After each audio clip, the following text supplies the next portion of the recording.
sorry. I was gonna do the stream, and then I went off to volunteering, and then after I went off to volunteering, I thought, oh, I thought I closed the app, but I really didn't, and yeah, I guess I've had this up for a couple hours, which is probably pretty bad. So I wanted to make this video about don't make this mistake when dating. If you guys look at my description, I'm so sorry if you guys are waiting for a couple hours. I really am. I linked this video. It's a Charlie Puth video. It's called Hard on Yourself. And I woke up today. I did my brows, and while I was putting on my makeup, it dawned on me that like, hey, let me listen to the lyrics really quickly. So one of the things that really stood out to me was in the lyrics, hey Jim, does this look familiar? Yeah, so I have this necklace. It's super pretty. I didn't polish it correctly or accurately, but it's a really pretty necklace. Jim sent it. This was part of the set that he sent over from Australia. If you guys remember me doing this unboxing, and yeah, it's a gorgeous necklace. I'm really happy and honored that I'm able to wear it. But you will not see me outside of this apartment wearing it because first of all, you guys know I don't even show my knees when I go out. Like if you see me out, you will most likely not see my knees just because I don't want to get approached.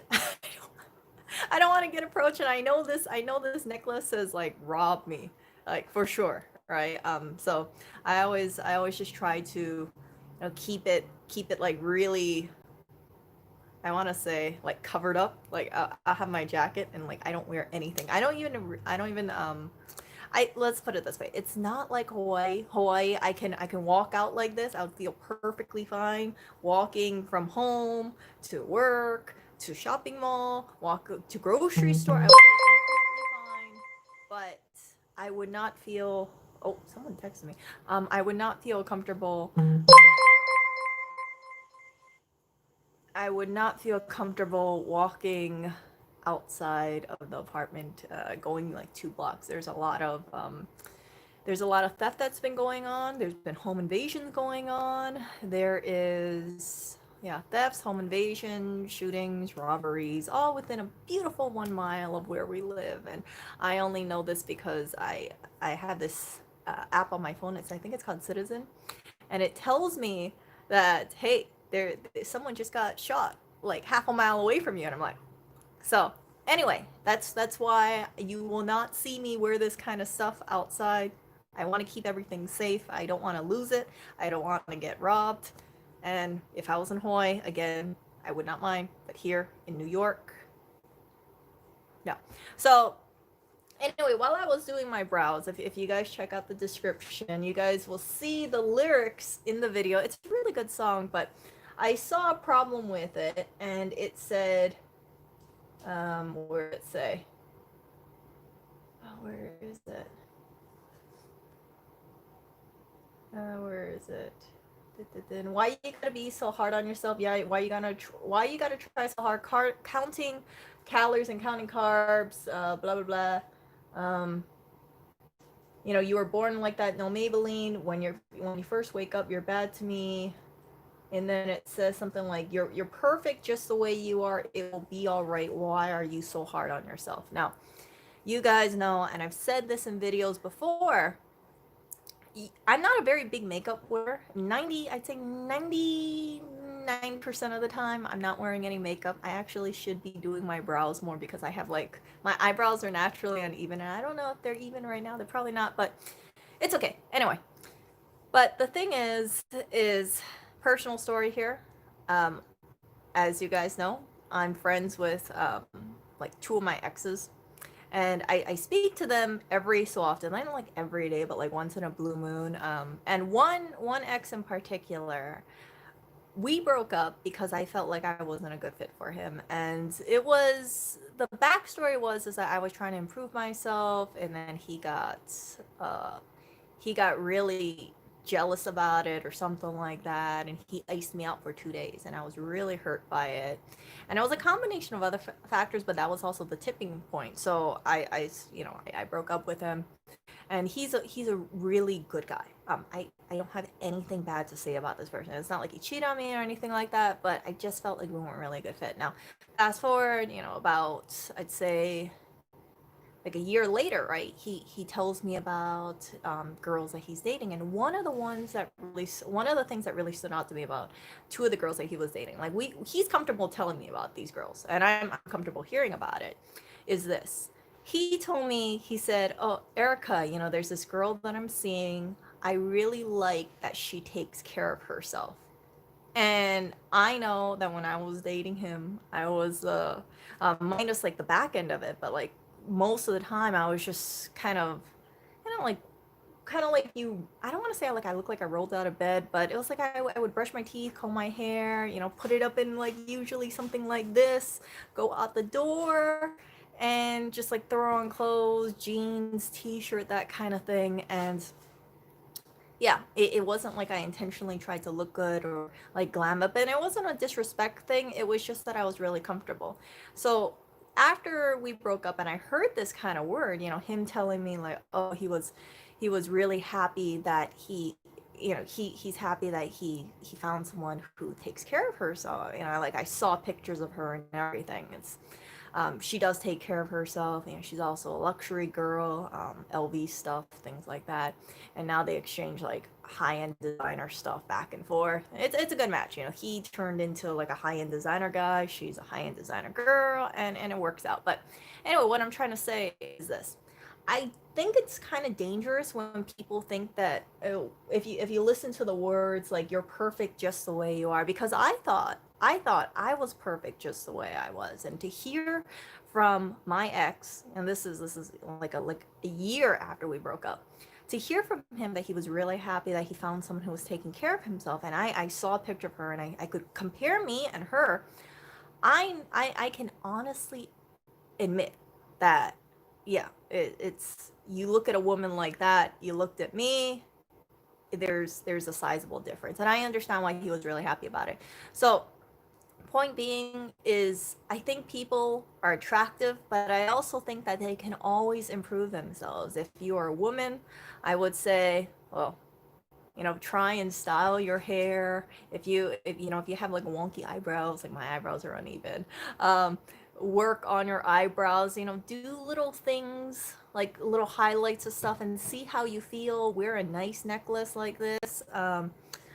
And just do small little things, because I find that even if you're conventionally considered attractive, you can always aim a little higher, always. And it's not, I think it's dangerous for people to say, I'm perfect the way I am, roll out of bed, I don't need to do anything more, because if you have that kind of mindset, you're really doing a disservice to yourself. I think that we have very finite lives, and because we have finite lives, we really should make the most of it. And I also think, as a society as a whole, a lot of us, we look at celebrities and we think, oh, this person looks so good, and they're toned, or they have great style, or they got great hair, and we spend too much time like looking at that and kind of thinking like, oh man, I really look up to them, and not trying to go towards that direction. There's so many people who probably like look up to like Chris Evans in Captain America. And by the way, Chris Evans naturally is not like Dorito shape. It's just that when you get paid millions to do a movie, you're gonna get the Dorito shape. So many people like probably saw it and they thought, man, he looks like he has a great body, but you don't go towards it. So then you look at your own body and you're like, oh, I'm just stuck with my body. And we shouldn't just like kind of look at people and kind of think like, oh, their body looks so great, and then we look at our own body and we're like, oh. It does make a difference to make small little steps, and just kind of like take care of yourself little by little by little. Yeah, most celebrities look, let's see, hold on. I don't think most celebrities look like freaks. I think that if you are a pop star entertainer and your looks can bring up possibly millions of dollars. They have a team. You know, they got hair, they got makeup, they got trainers, they got nutritionists, people and tools that the mere mortal cannot afford. I can't afford to have a stylist. I can't afford to have someone do my hair. My hair looks kind of crappy because I slept with wet hair again. Yeah, don't sleep with wet hair, you guys. If you take a shower late, you end up with the stringy hair thing. But yeah, it's I. It seems like it could be unreachable, but I think everybody can take small little steps to get a little better and better and better. And if you are like dating someone, or if you are single, always just try to be just always try to improve. Like, it's okay to be, say, like, okay, I'm happy with where I am, but at least maintain it. At least maintain it. Or if you have like an image in your head how you want to look like, I've been very open about this, like how I view my future self looking like. And my future self doesn't have stringy hair. I'm gonna, yeah, that's part of it. My future self is looks more classy, looks cool, but cool, classy, relaxed, that kind of thing. Not intimidating, not hard looking, not not like resting, what face, that kind of thing. But um I want to get there one day. So I want to make sure that I try to make small little steps going forward and not backwards. And it's not an easy thing. It's like Rome wasn't built in a day. I think looks, or people's bodies aren't built in a day. Some people can obviously get liposuction, they can get plastic surgery, but for me, that's out of the question for me. I don't want to. I don't want to go under the knife. I've seen what happens if you end up with something botched, and it's just not worth it. Also, people get liposuction to like do like a certain area, and then sometimes if you get the certain area, then you focus on the other area, and liposuction is not cheap. It is not cheap. It is much better. It's much healthier for your body to watch what you eat, cut down the sugar. I have a hard time cutting down sugar, but like cut down the sugar, cut down the cookies, cut down the fried food, say no to fried food, say no to fried food, say no to fast food, or reduce it out heavily, say no to the soda, and just eventually, like, the weight's gonna start slowly going down, and then walk around the block a little, do a wellness walk for 10 minutes, and try to put down the snacks a little.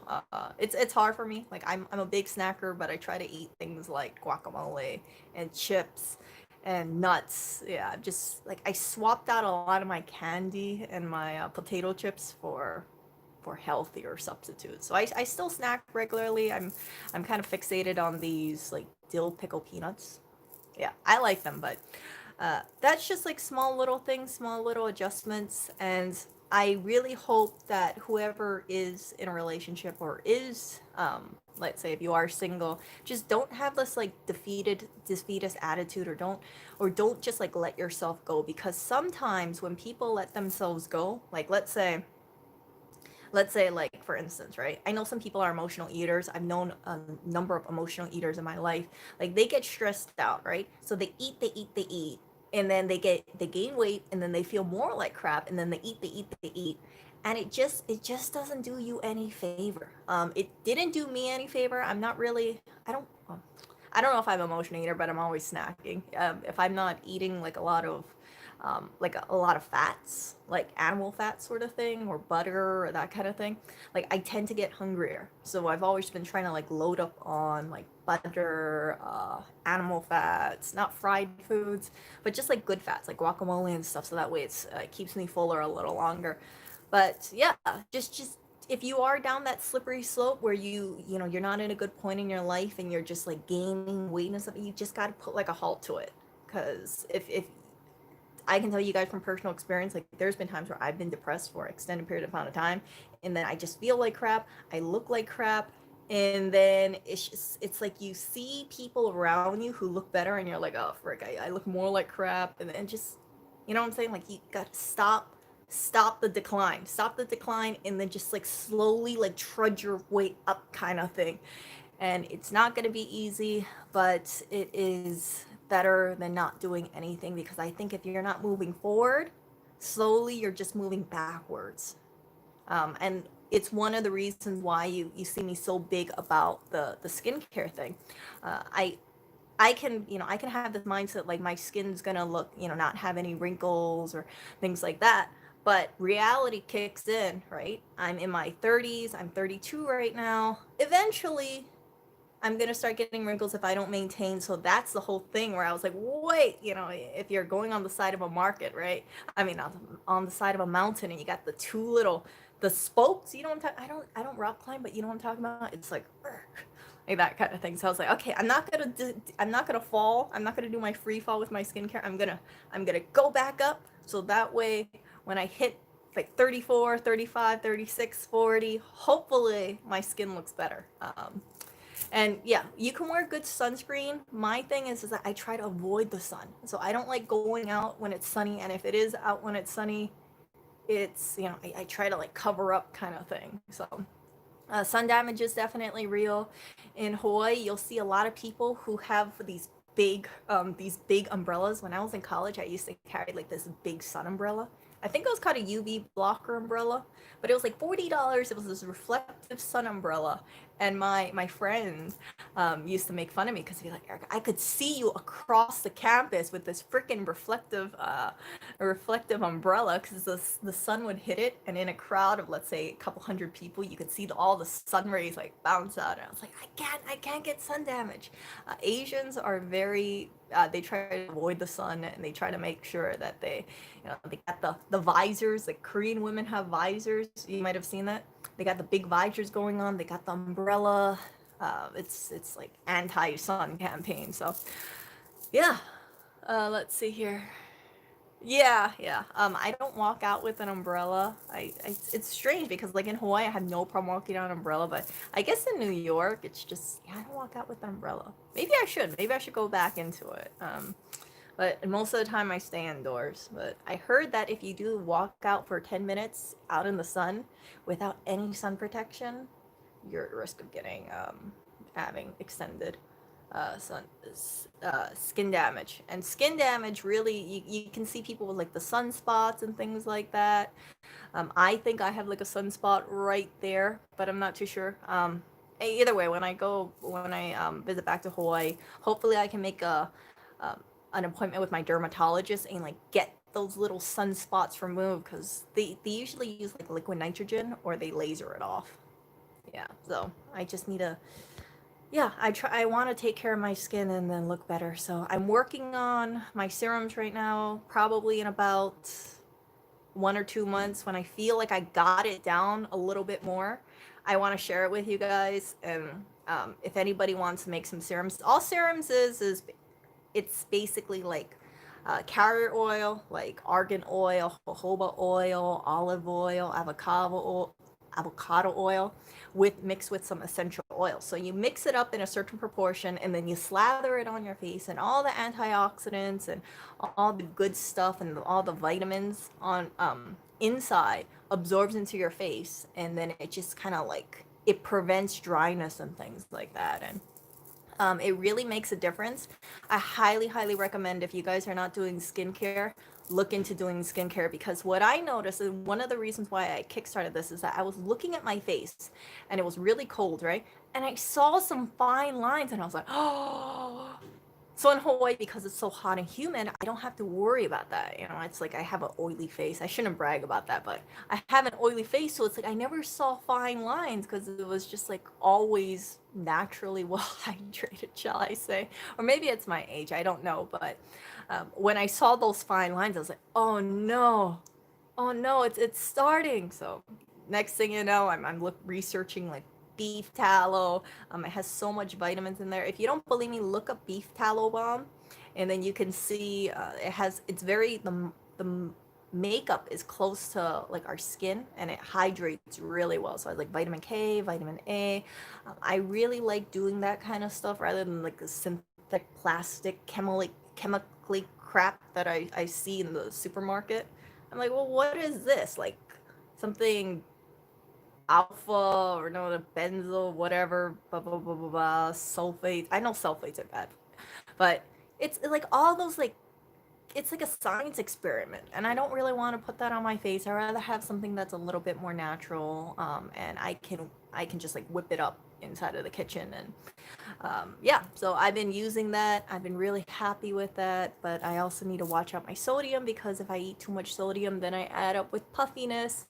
And yesterday I had some really salty food, so my eye puffiness is worse than usual. Yeah, so if you have like eye bags, really recommend don't eat too much salty food, because if I have like salty soup, which I had salty, sundubu kind of thing, I just puff up, and you can see that I puff up.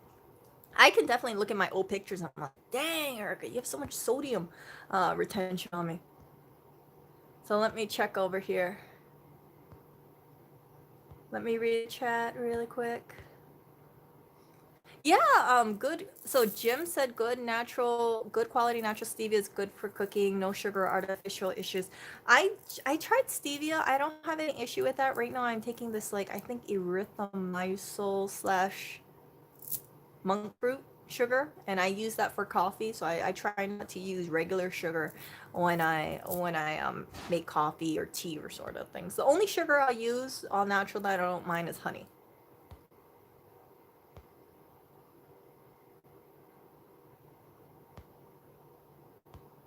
Yeah, definitely normal. So normal says those other people who seem to look perfect have flaws too. So from my experience, sometimes you'll have people who hyper focus on their looks, and they use that to kind of cover up over any flaws. So for instance, right? Let's say, oh my goodness, hold up. I'm looking at this thing. Ah! This is what happens when you're not when you don't have when you're on a bed right now. Yeah, the lighting on the other side of the apartment's not that great, and Willis is doing his thingy-majingy, so I did not want to. I think my camera's okay. Yeah, I think my camera's okay. So I did not want to move on to that side. So I am on the bed. I got the light right above me, and I'm happy about it. But anyway, as I was saying, yeah. So I know some people who they will hyper focus on their look, and then people might be magnetized to their look, right? But then when you get to know them, it's like they got the personality of cardboard. It's strange. So it's strange, but it's like, okay, well, maybe they worked so much on their winged eyeliner tip that they didn't really have time to focus on anything else. But oh, and also, if you suck at wing eyeliner, which I suck at wing eyeliner, I didn't try to do it. They got this stamp that you can just put it on the corner of your eye and go, pow. Yeah, so you know those stamps you can use on paper? They actually have stamps for your winged eyeliner. It's amazing. I bought one on Amazon, and I was like, haha, haha. So I was so happy about that. For people who are not really good at drawing eyeliner or doing a wingtip, look into it. Look into it. Yeah. Yeah, if you have like naturally oily skin, you'll be more resistant to wrinkles for sure. Yeah, I don't like having like I don't like eating deep fried foods. I'll eat it like every once in a while, but as I get older, I realize that I don't know if I'm more sensitive to it, but when I eat deep fried foods, I shared with you guys, I ate, I think, McDonald's for dinner. Within the last 2 or 3 weeks, I felt like crap the next day. And I was surprised. It was only 6 pieces of chicken McNuggets, one baked apple pie, not fried like there is in Hawaii, and then one small fries. And just having that's what's perceived to be a small amount of fried food, it messed me up the next day. I was like, oh, I feel like crap. What about asking for constructive criticism for hypotheticals? So could I expect to get an honest answer? For example, should I wear suits more often? Okay, so I can answer this for sure. What's more important is, what do you want to wear? You can always ask. You can always, like, if anyone asks me like, Erica, what do you think looks good on a guy? I would say dress clothes, suit, that kind of thing. But it's not realistic, you know. I mean, if you ask a guy that, like, what would a guy want a woman to wear? Be like, oh, I want her to wear lingerie all the time. I want her to, have like a form-fitting clothes and mini skirts or something like that. But I really feel that what a person should wear is what makes them feel the most confident. you can hear someone say, "Oh, I like to see women in, let's say, a schoolgirl outfit." If a woman does not feel sexy in a schoolgirl outfit, it's gonna show. Like a guy might like a woman in a schoolgirl outfit, but if the woman he's with feels unconfident in a schoolgirl outfit, it's not gonna make her look good. Like once you can kind of like pick up emotions and you can pick up body language. If she's not feeling it in the schoolgirl outfit, it's going to outweigh wearing the schoolgirl outfit. You get what I'm saying? So just wear what you want to wear, or ask your friends, hey, what do you think would look really good with my body or my frame? Do you think I would look good wearing, let's say, more dress shirts? And then if you, or you can try it on. And if you feel good wearing that kind of clothes, go for it. My number one thing that I don't think is doing any favors to guys is, you know, when they wear that ripped t-shirt, you know what I'm talking about? Like the stuff that has like those free promotional t-shirts, you know, that cheapy kind of shirt, like those shirts, like wear a more fitting shirt, or wear like a v-neck, like a cotton v-neck. That does a lot more for a men's figure. Or a dress shirt, or a collared shirt that has like short sleeves, and then just like a button, I think that's called a button down, and then some nice pants. Yeah, or you can follow Shawn Mendes, because I think Shawn Mendes has really great fashion. SHAN WMENDE. Oh, I don't know how to spell his name. Oh, what am I looking at myself for? Um, what up, Sean? Yeah, MENDES. He has great style, but I understand that for a lot of guys, it's not practical. Like he can pull off like certain styles that other people can't. Like I cannot pull. Like some women look really good in a tube top or a halter. I look terrible in a halter top because I'm flat chested.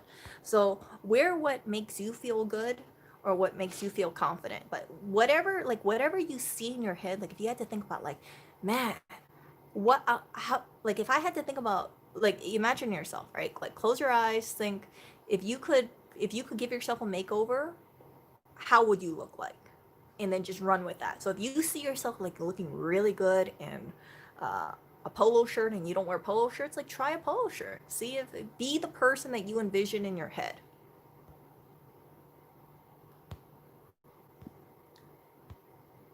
Let's see here. You should probably, let's see. 4,000 IUs. Yeah, oily faces help keep wrinkles away because you don't dry out. So from what I've read, it's kind of like leather. You know, when you have like an old leather jacket, or old leather jacket, old leather couch, old leather like pieces of like a wallet. You know how it kind of looks dry, and then it looks like dull, like really dried out leather, and then once you put the conditioner, it looks so much better. Think of that as your face, because leather is animal skin, right? And well, of course we have skin, so it's important. If you can imagine, like, leather needs to be regularly maintained and conditioned, like do that for your face, because you're wearing it, it's on your face, you're gonna live hopefully a very, very, very long time, so might as well maintain it. If people can maintain their leather shoes, their leather wallet, their leather belt, and their conditioning stuff, they better be maintaining their face, and not just their face, but also their neck, the back of the hands. This here, the décolleté and the back of the hand show so much signs of aging. I've seen women where they have like a really, how would I say, like a tight face because they use fillers, but then you look at their neck and it looks like turkey neck, or you look at their hands and their hands look like grandma hands. So don't just focus from here to here, focus here, and then also back of the hands. So I moisturize and I put serum from here all the way to here, and then back of the hands. I don't want to have like a youthful face and then have really aging looking hands. Ooh, tallow gravy. Yeah, I heard McDonald's used to use beef tallow for their fries, but I don't know when they stopped. I don't remember ever trying that. 4,000 IU. You know what? I'm gonna look into that. Thank you.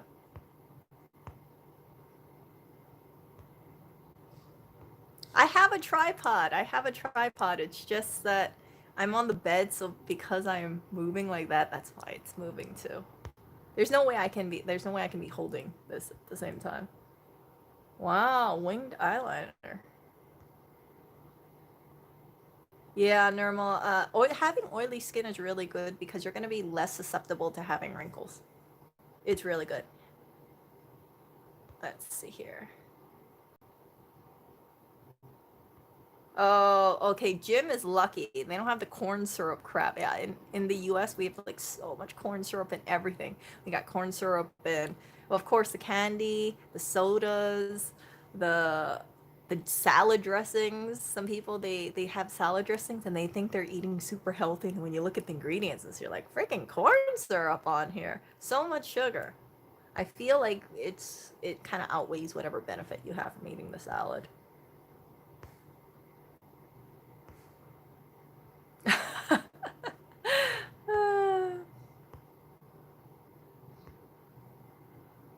The pants where their drawers hang out. Oh, yeah, yeah, yeah. Okay, yeah. Some people they like women in super short shorts, and I would not feel comfortable in super short shorts. It's just like for me, it would just I feel the best in like an A-line skirt. So, like a skirt that's kind of like think like a secretary skirt. Like that, I feel really good in. A nice pair of like black pants I feel good in, but not anything that my hoo-ha can show out. You know what I'm saying? Let's see here. I like buying blankets, the same brands, cotton shirts from. Oh, I've heard about Bella Canvas. I think I have a shirt with that brand, or maybe. Okay. Yeah. Let's see. Yeah, the only advantage. Oh, let's see. The only advantage to acne is your skin much nicer when you're older. I have. I know someone who had really bad acne and then it cleared up, but their face looks so youthful because they have such an oily face that you would not think that they are the age that they are. But they had really bad acne scarring, so they had to get I think fractal laser, something like that. They do some kind of laser so they get rid of a lot of the pitting, and it really did wonders. I don't remember what the cost was. I heard it was a little painful, but it really boosted up their self-confidence. So again, right, with the whole thing about just what was it? You're perfect just the way you are. That person that I know that had acne scarring, they were able to see the imperfection and work on it, and now they're more confident because they have less of the pitted scarring. So always make sure that you take care of yourself, and then don't get complacent. So whenever I hear this whole thing like you're perfect the way you are, like, yeah, someone might think you're perfect the way you are, but I guarantee you, let's say someone says like I'm perfect the way I am right now, right?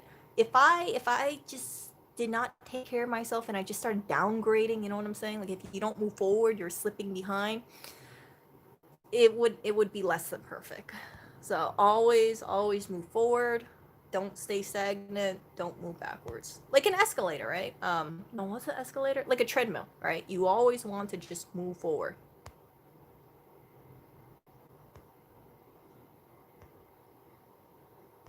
Oh goodness. So an influencer came in here. Okay, thanks, Jim. I'll check out the message. Yeah, no, it's not that. It's just that I'm moving and then my tripod moves as well. um, yeah, so when I hear songs like this, and I mean I adore Bruno Mars, just the way you are.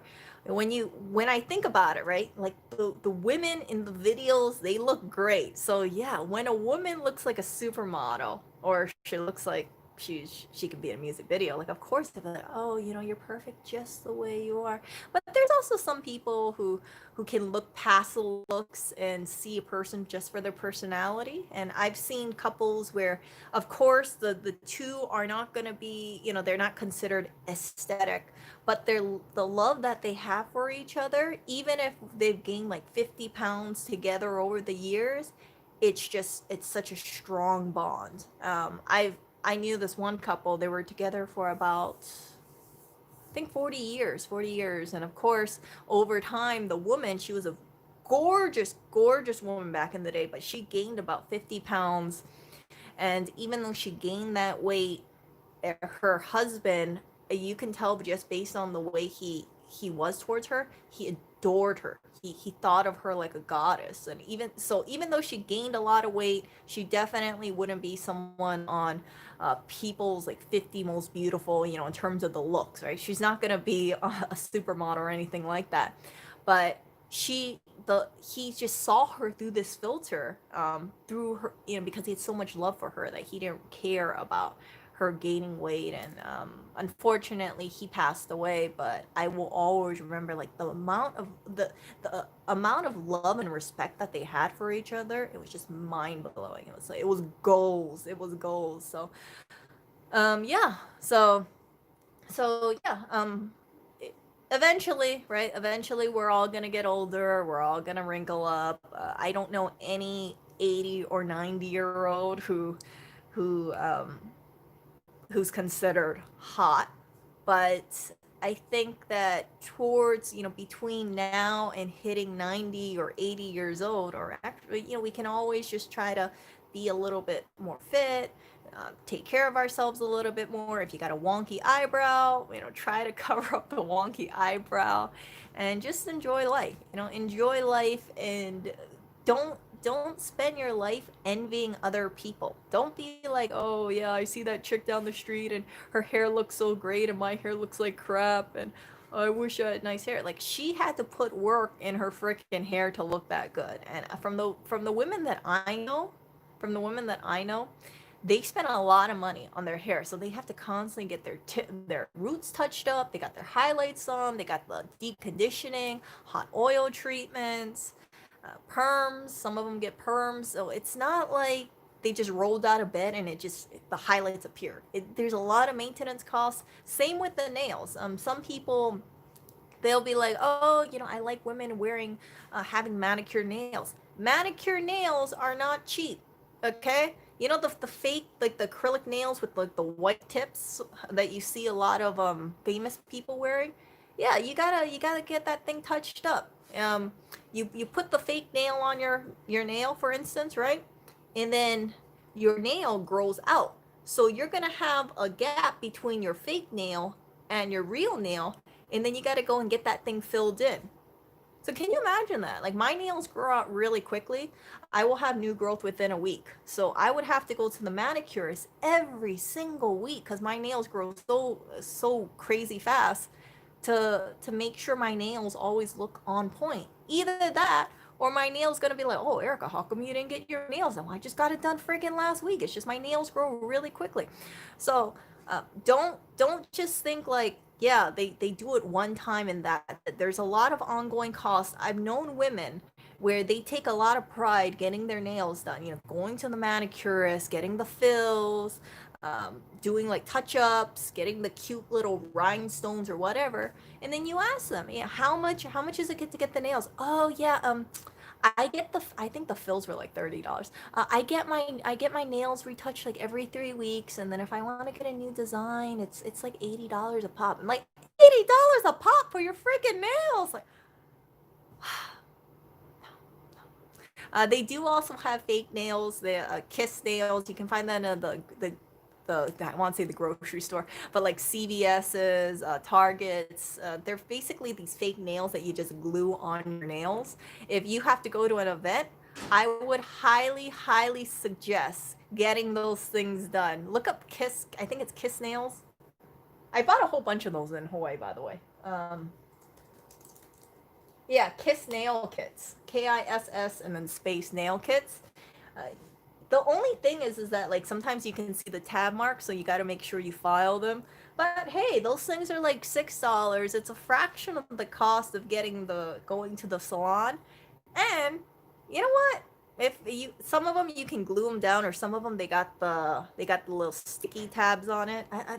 It's like two-way tape, but it's more durable. So if you have something like that and you do not like having fake nails on you, go with the Kiss nail kits. Go with the fake nail kits. You can't go wrong on it, and it'll cost you probably less than $10. Like, I think the higher end ones are like $12. Those ones fit my fingers best. Like the cheap kiss nails, my it doesn't match my nails. Like my nail shape is.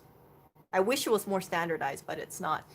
I don't get fake nails when you get okay. So right on. The thing about the fake nails is that if you look at like I want to just say female celebrities slash supermodels, they got the manicure nails. You know, like the French tip nails, those things. So it makes your it you get color and you get height on your nails, and it's like this perfect shape. So my nails, for instance, is all like jaggedy.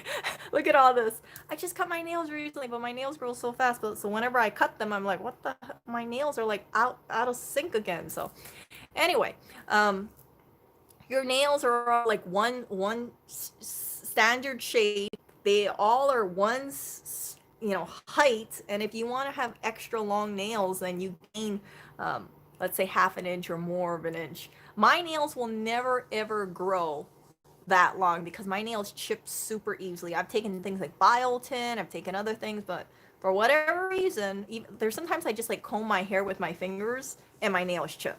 So it sucks. It sucks.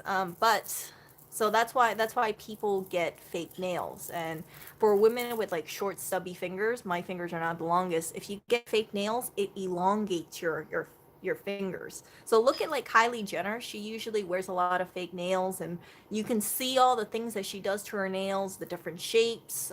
There's like cat claw, stiletto, almond shape, that sort of thing. And when you see it, you think like, man, that woman looks like she got money, or she looks like she's really polished, because it's not just the hair, well, not my hair for sure, but not just like the makeup, the hair, the nail, the hair, the makeup, the teeth, but it's also the nails. And then you get the whole picture, and then everything looks really, really like good, like from head to toe, from hair to the tips of the fingers and the toenails. Don't forget the toenails. I've never seen anyone do a toenail extension, but I know some people for their big toe they might get like one of those like fake extenders for their big toe, so it looks a little better. Yeah. Let's see here. So yeah, Kylie Jenner, like I think she looks great, but keep in mind the reason why it's beneficial for her is that she makes a lot of money. If someone told me, Erica, you could make $100,000 or more a year wearing fake nails and wearing makeup and things like that, I'd be like, yeah, I do it. I would do it. You know, if someone said like, okay, you know, you got to make sure you got like whiten your teeth, and always have your hair on point. Okay, maybe not 100, but maybe like more than that. But you know what I'm saying? Like if this is like millions of dollars, it'd be like, what is the fake nails? What is like the $80 or $100 fake nails? It's an investment piece. But those people, because they're social media celebrities, they have a lot of money riding on their looks. Truly, you know, that's how they make their influence. It's their looks, it's their style, and it's that perception that they're better than like regular people like you and me. I don't know if we have like the hyper influence over here besides the anti Apple guy over there, but you get what I'm saying. So that's the reason why they try to look so good. They really need to differentiate themselves.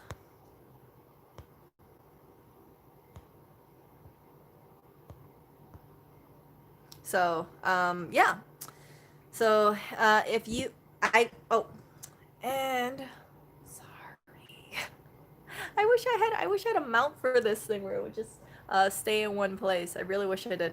But because like I said, because I'm on the bed, that's why I'm sorry. I'm gonna try and move a little less. But when I move my arm, I feel like the tripod moves a little too. So let me read over here. Yeah, so it's like a whole different, it's a whole thing. How was the influencer today? I think he's eating yogurt right now. I don't have anything against Apple too. I have Cleo. Look at Cleo. I have Cleo. I can't wait for C2, aka Cleo 2. I'm gonna pick her up next year. Oh, I'm so excited. I want to go over to the Apple store and check how it looks like, and feel it, and then most likely I will be ordering it on Amazon because I have Amazon shares, so I feel like an actually, you know what? I could order from the Apple store because I have Apple shares. Do I buy from Apple or do I buy okay, so anyway, let's see. No, this is the 2012 MacBook Air. I think it's A1466, but I might be remembering it wrong. So yeah, 2000. I don't have any problems with this computer, but it is freezing a little bit more. It also is slower. But keep in mind, this is like an 8-year-old computer. It's been quite some time, and I love using this computer. I just can't edit video on this. So any pre-recorded video that I want to do, it will be an absolute nightmare to edit video. Absolute nightmare. I tried video editing. I can do video editing. It's just that on this computer, no, don't do it. 4 gigabytes of RAM is really not meant to be doing video editing. I don't know. I don't know anything about specs and tech stuff. I bought Clio because I went to the Apple store and I said I want a computer that can run on with tabs. And yeah, they asked me, do you do video editing? And I said no. I just watch YouTube, I listen to music, and I go on Microsoft Word or Excel, and that's it. And then I just bought the base model MacBook Air. So for video editing, I don't mind paying more to have the capabilities. I hope C2 lasts for 5 years or hopefully 8 years, but that really might be pushing it. I just want to make sure that I have a computer that spec-wise can handle video editing. And if it can handle video editing, that would be good. I don't want to upgrade my computer. I don't want to just cheap out, buy a model that can't handle video editing, and then down the line I'm buying another laptop because I just get fed up with it. So yeah, but people have told me to wait for the MacBook that's coming out. There's another upgrade. I don't know Apple stuff very well, but yeah, they told me to wait for that. So I'm like, okay, I'm gonna hold off on it and see how it goes. Oh yeah, Cleo sounds like a vacuum cleaner. She's really loud. She's really loud when she overheats, and I'm just like, I'm not running too much things. I have like 10 tabs open, and then I have Signal open and Discord open, and yeah, it's a super loud. So oh, look at this. Broke both me arms. I maxed out the CPU and using it. Wow. Yeah, I wish I kind of want to have a desktop, but I don't. It's not practical for me because I'm moving around the apartment.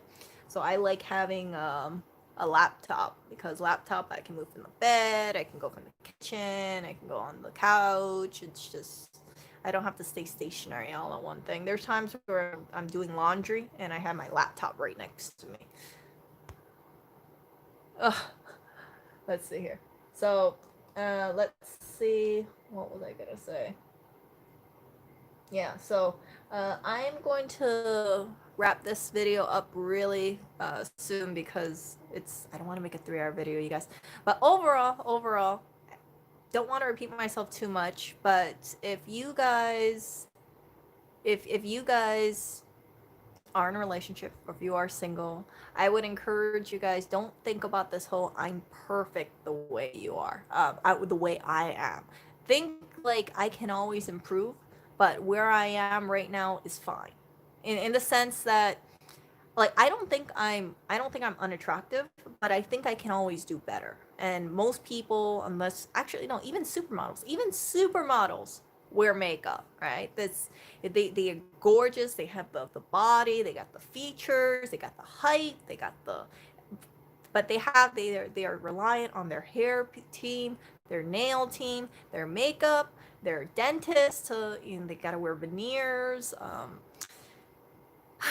So I think of it as, if those people have to go through these kind of extensive regimens, and that's part of the reasons why they look so good, then for people who are not that attractive, it's only natural to go through the whole same steps, right? It's like physical beauty can take you only so far, but it's not bad to highlight certain things with makeup. That's what models do. They have a really good base, and then you add the makeup on there, and they just like va va boom, va va boom.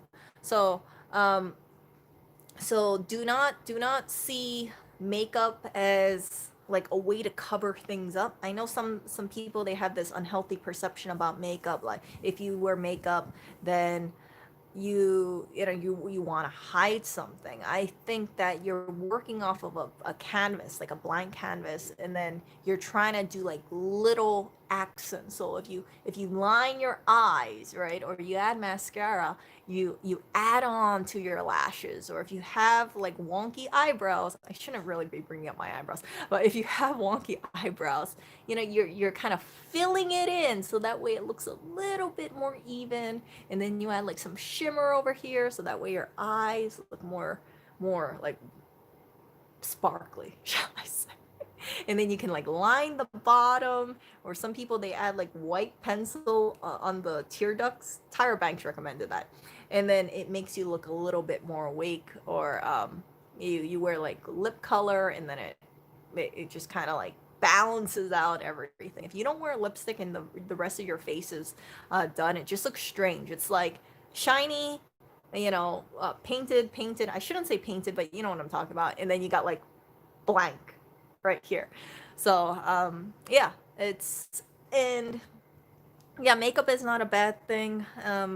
I used to have this really unhealthy perception about makeup because I've over time, right? I've known more people who are relying on makeup. So they are, for women, some women that they think like they don't look good without the makeup, so they refuse to like leave the house with makeup. There are certain women like that. For me, I have no problem going out on the street without makeup. Um, but yeah, so I think that you need to have like some sort of acceptance for yourself and say, hey, you know what? I'm not perfect. Nobody is perfect. Not even supermodels are perfect. But I can always improve myself, and I can try look closer to what I envision myself wanting to be in the future. So I am not perfect. Nobody is perfect, but have wanting to improve yourself and being looking better, feeling better is very, very important.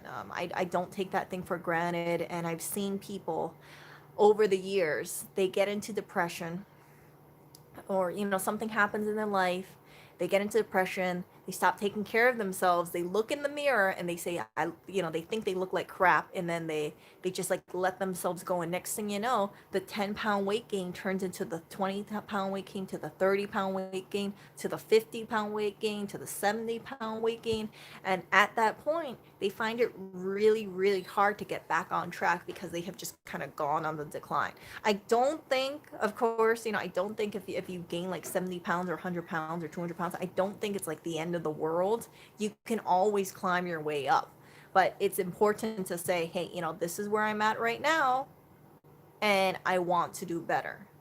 If you don't have that mindset, like you want to do better, I feel like you're really doing yourself a disservice, because as I mentioned before, we're aging, right? A lot of us are declining. We're gonna get crow's feet if we don't have crow's feet already. It's just a matter of like kind of holding it back and just saying, okay, not today, not this year, hopefully, maybe next year.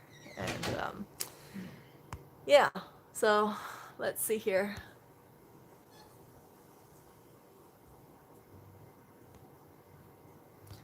Make sure you can do it in less than a half hour. Okay, this took me like 45 minutes to do because I'm pretty damn rusty.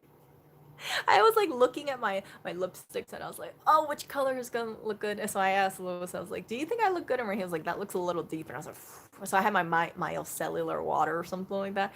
So I took that off and I tried another one. I was like, no, this isn't.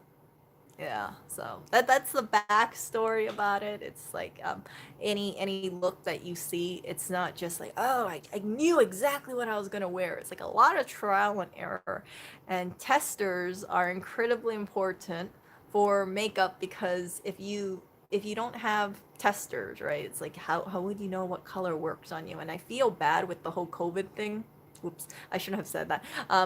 I feel bad with the whole situation that you have people who are going to these stores, and this is I understand trying to be safe, but listen to this, okay? So Sephora, before I used to go to Sephora, and you can go over to get one of those little like lip gloss, the little lip gloss applicators, you know, the single use ones. Stick it into a tube and then put it on your lips, and you'll be like, oh, this looks like crap. Try another.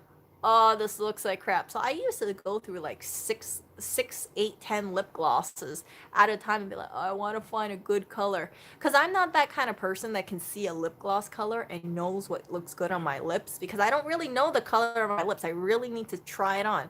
So because of the situation that's going on, a lot of stores are are getting rid of their testers. So I told you guys that I picked up like about, I think it's like $1,000. It's at least 600. So I calculated quickly in my head. I think it's between like, I think it's really $1,000. $1,000 worth of testers.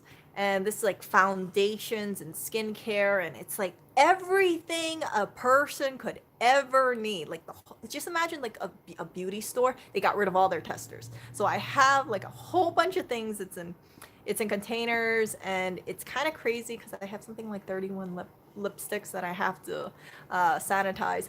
But yeah, so I'm going through these things and I get to try it on, but with places like Sephora, they are not allowing people to try on testers. Even like the eyeshadows, what they do is that you cannot touch anything. You gotta allow the staff to handle it, and then the staff will take, let's say, a lip gloss, and then they will apply it to themselves. I don't think they'll apply it to their lips. I think they'll apply it to their hand, or they'll put it on a little piece of plastic, and then you can put it over your skin. But you can't take a mask off. So it's, I don't know how you kind of test lip gloss if you can't put this on your lip skin. You get what I'm saying? So it sucks. I think it's really going to be a really bad thing for people who are getting curious about makeup, and it skin can be really finicky.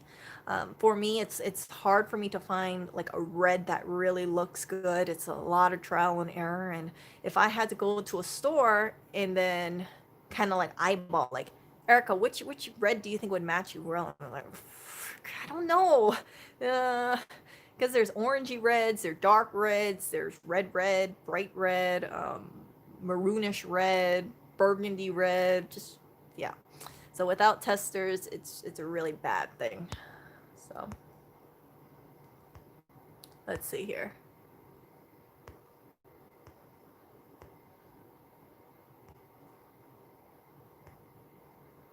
Why are you all dressed up? I'm dressed up because I just felt like getting dressed up. There is no rhyme or reason.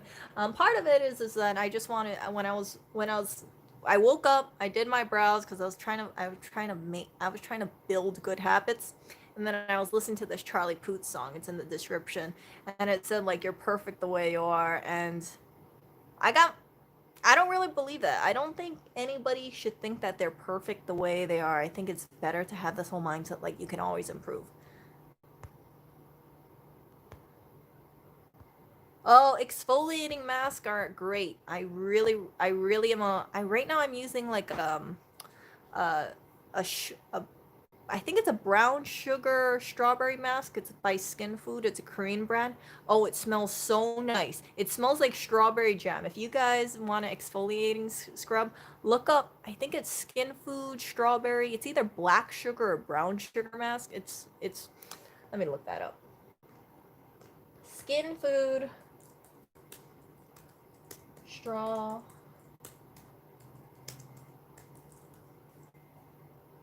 Yeah, Skin Food strawberry black sugar mask. Oh, it's such a nice thing. And these masks, by the way, you don't have to use that much of it. So it's gonna last you a really long time. You don't use it every day. This thing is 11.50. You guys know I'm super freaking frugal, but I really do believe that, hey, if you can buy something 11.50 and it lasts you like 3 months, because like I said, you don't have to use that much. You just grab like a little bit and then you just, yeah. you put it on your face. Oh, it's like a small luxury. It's really amazing. How do you sanitize lipstick? So you're supposed to cut off the top and then dip it in alcohol, and then you let it dry.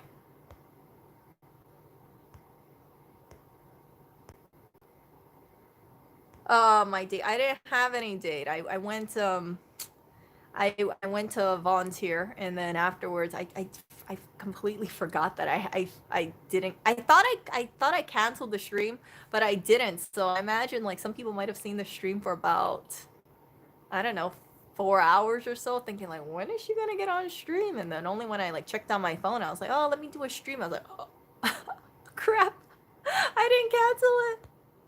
So sorry, you guys. Sorry in case you guys were wondering where I was for the last 4 hours. It's yeah. So yeah, I feel, I like you reading advice from you guys, and if I notice anything or I pick up anything, I like to share with you guys, because at the end of the day, I feel like we're all on this journey to look better, feel better, do better for ourselves, and it's important to kind of share things. So some people, right, if they have a skincare thing that they feel is working for them, they'd be like, I don't want to tell people my secrets. I want people I want people to think like I have really good skin and not, and envy it or something like that, or not know what my secret sauce or secret spice is. But we're all gonna die. We're all gonna die. I don't believe in the whole thing where you keep a recipe from other people, unless you want to make a business from it or something like that. Like, I completely understand if it's a proprietary business and you're applying to, let's say, make your own brownie company. But if it's something like you're probably not going to share it with anybody else, and yeah, you're not, nobody has an intention to make a business out of it, like, just share the frickin' recipe. Just share it, because that is one way that your memory will live on to other people. There have been people who have given recipes over the years, and I have like some recipes in Hawaii that it's like I remember like who gave that recipe, and whenever I make it, like, I always think about it. So I there's been times like if I've asked people for recipes, and they make their own creation, and they're like, I don't want to give you my recipe because it's like a secret, or it's like a recipe that I don't want other people to know. So with my skincare stuff, with my serum stuff, again, when I feel like I feel more confident in it, because I feel like I want to make it a little thicker. I want to try like play around with things. I'd like to share it with you guys. It's not going to be like the greatest thing, but it would work for me, and I could say like, hey, I've been using this for the last 2 or 3 months, and yeah, I'm happy with it. So yeah, just I don't want to repeat myself, but I really do believe in sharing knowledge with people and sharing tips. And I don't think when someone improves themselves, they need to like hoard all this knowledge or hoard this stuff and to differentiate themselves for people like below them. I think that's a mark of a person who is not very big or not very great at all, because the sign of a strong person, or a person who I look up to over, in my lifetime, they were people who always kind of said, hey, Erica, you can do this to improve yourself, or this is what I do for, this kind of thing. And I'm like, oh, thank you for making me, feel a little bit, thank you for, helping me feel healthier or look better, or like improve myself. And that's how society should be. It's sometimes I think we're a little too competitive, and then we kind of think like, oh, okay, this is my competitive advantage, so I don't want to share my competitive advantage. And um, yeah, so like for instance, right, Lewis's store, he could have definitely hoarded all that knowledge to himself, and not put this stuff on YouTube, but he decided to. And I think that really tells a lot about his character, because sharing that kind of knowledge, and even when he was like a small time YouTuber, right? Because he started from zero subscribers at one point. It tells you a lot about a person, or what kind of how they want to like improve the world. If you share your knowledge with someone and you help them, become in a better place, or you give them tools to make their own business or make a little bit more money for themselves, it's not a stupid thing in my opinion. It's really like a legacy, shall I say. It's a way that people can remember, hey, I'm in a because of this knowledge, I started a business, or I improved myself. And yeah, we can't take our money with us when we pass away. You can't take, nobody has like a resume on their gravestone. I have not seen any gravestones. I've seen a number of gravestones with like, oh, here lies so and so, they work from so out here, so and so from this year. So it's important to think about how we treat other people and try and do our best to make the world a brighter place. Don't see it as like, you know me versus them, or I need to be better than them, or I need to make sure I never share certain things because yeah, I want to be on top, kind of thing. I don't remember the people who just like, you would ask them for like, hey, can you share with me this kind of thing, or things that can uh like a recipe, for instance, right? And if they don't want to share it, or if they don't want to give you something like, oh, you could try something similar to this, I just, yeah. So that's what I'm getting at. How did you get all those tests? It was actually luck, Raider. So what happened was is that I was we normally take a certain path home, and I checked out a grocery store, and nearby a grocery store is like a beauty place.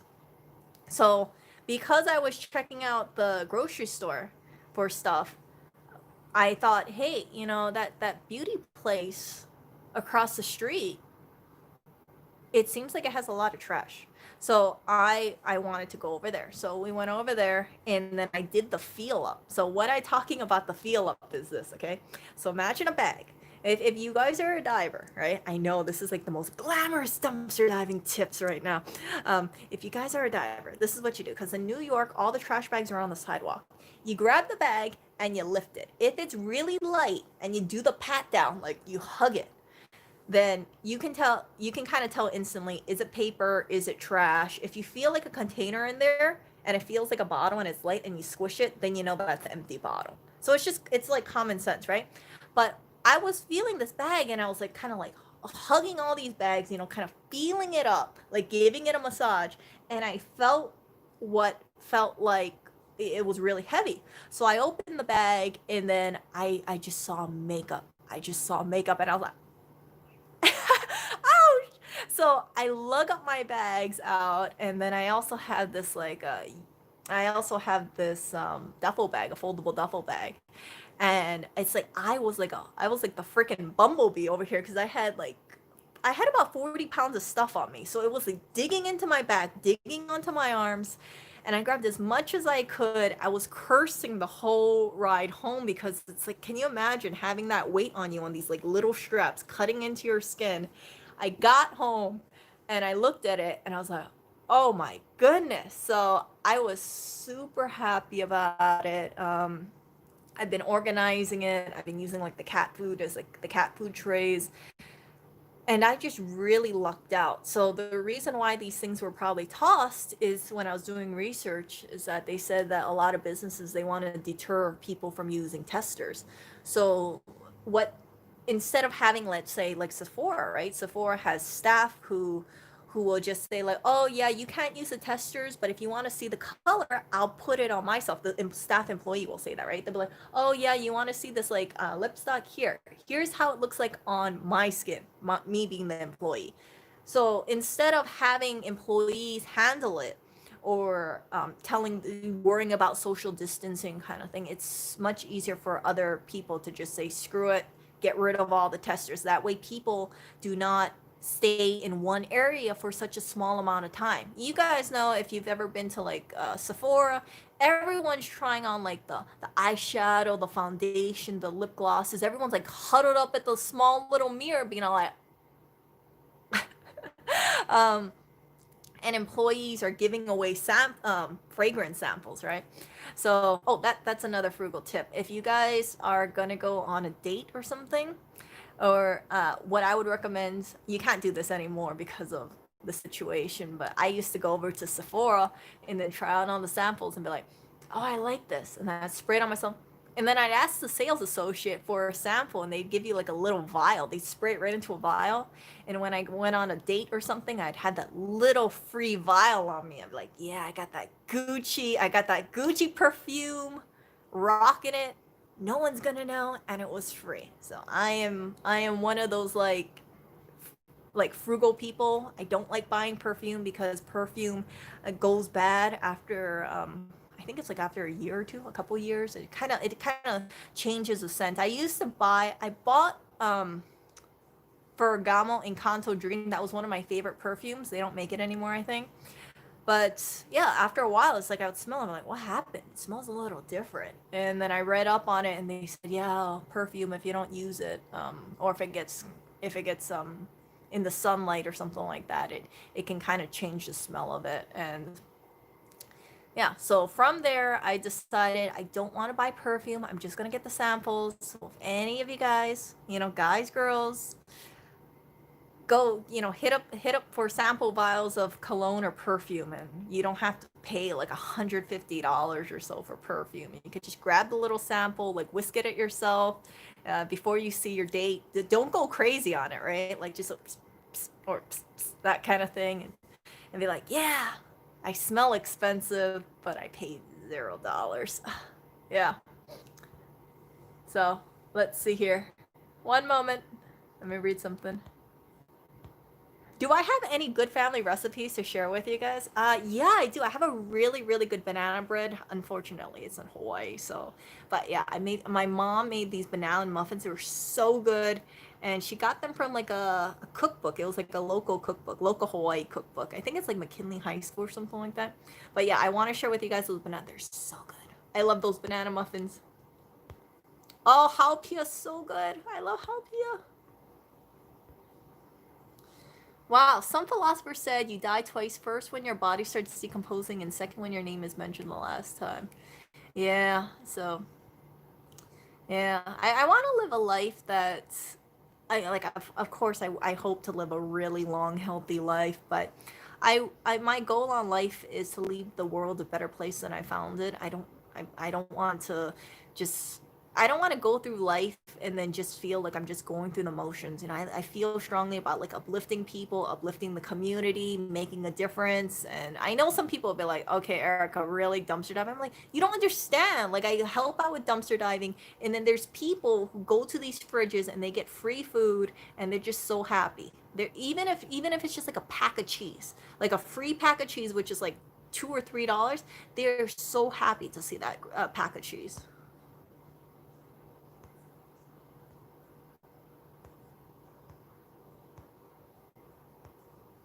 Some chefs won't give out their secret recipes because they require some super and they'll get them laughed at by other chefs.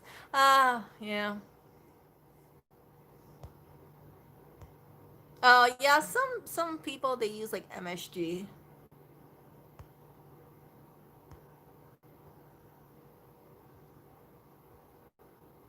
Let's see. GameStop dumpster. You know what? I'm not a gamer, so I've never hit up a GameStop dumpster, but I have heard some people did find some pretty cool stuff. I remember reading that there was this one person who went to a GameStop dumpster, and then when they had those like consoles, the one where they got the screen and then they got the controller, those things. Yeah, they found the whole display with the console inside with the controllers, and it was just tossed out. And I forgot what that was, but it was kind of surprising. If I worked at a GameStop and then they were getting rid of the display with the console, I would be like, I'm gonna take that thing home. I don't care if I have to pay $70 for an Uber, depending on how expensive that console. And I would take it home. I'd be like, you know what? I want to have that set up because it's just so amazing. Did I go back for the rest? No, I didn't. I didn't. There were things that I missed, but I think it was just some face creams or body lotions. I should have, like, in hindsight is 2020, I should have just like said, you know what? You go home. I'm gonna take a taxi and I'm gonna bring all the stuff with me. all the stuff because it would have, the retail value of the stuff would have easily paid for the taxi ride, for sure. Uh, yeah, Jim, thank you so much. So Jim had sent me this and a whole bunch of other beautiful jewelry, and when I saw it, I was just in awe of it because you guys know when you see like jewelry and like um when you see jewelry at like these big chain stores, not chain stores, but you know, like Macy's or Nordstrom, it doesn't have that much, I want to say, soul in it. You know, it kind of like cookie cutter stuff.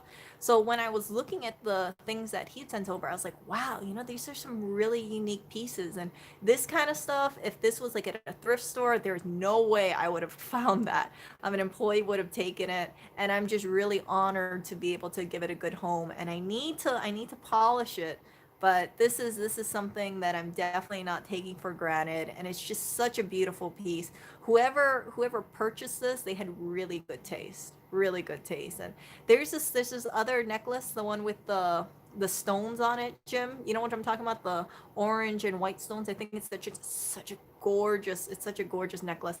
But I think the clasp is missing for the bracelet, so I need to find a clasp for it. Were you wearing a sample when you met Lewis? You talking about the tester sample? Maybe.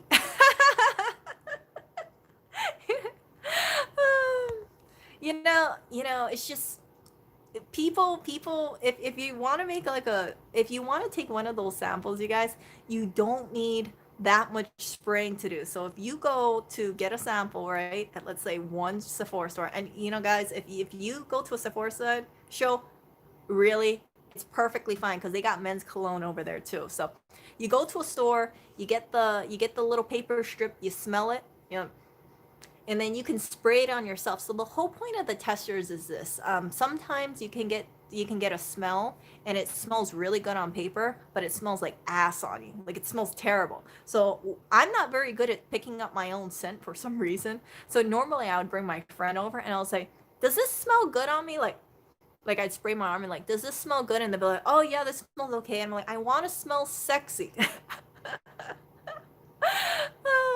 And then they'll be like, "Oh, I like this scent." I'm like, "Okay, I'm gonna grab a tester of that." So yeah, you can get like all sorts of smells for women. You can get like the fruity smell, the more luxurious smell, the expensive smell. I think as I get older, I want more of the refined smell. But naturally, I'm always drawn to like the fruity smells. Like the girly smells, the cheap smell, shall I say. But I'm at this point in my life that I should try to smell more expensive. But I don't want to spend $150 on perfume. So you guys will know if I'm out at an event or something, and if you guys ever smell me and be like, "Oh, she smells it," just know that's probably a free tester. I shouldn't share my secrets out so openly. I have some family members who watch my YouTube stream, and they're like, "Erica, why are you telling people you're dumpster diving?" I'm like, "You don't understand. It's not a bad thing. Like, you can save the environment, and you can save money, and you can help people too." So, my any perceived classiness or elegant ways have gone out the window. Oh, I gotta show you guys something. Oh, wait, actually, maybe I'll show that to you guys for our next stream. Let's see here. Let's see. Yeah. Oh, look at Drew. So Drew said, "Erica's advice reminded me when I was a lad in the 90s, we would always go to Boots Superdrug and spray the samples before hiding cups." So Drew is smart because if you spray yourself before going to the club, you get that free spray and you can spend more monies on alcohol and stuff.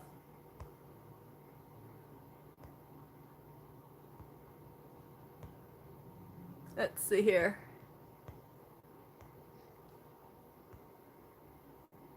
How about gold and silver when talking about your portfolios? I don't want to invest in gold and silver.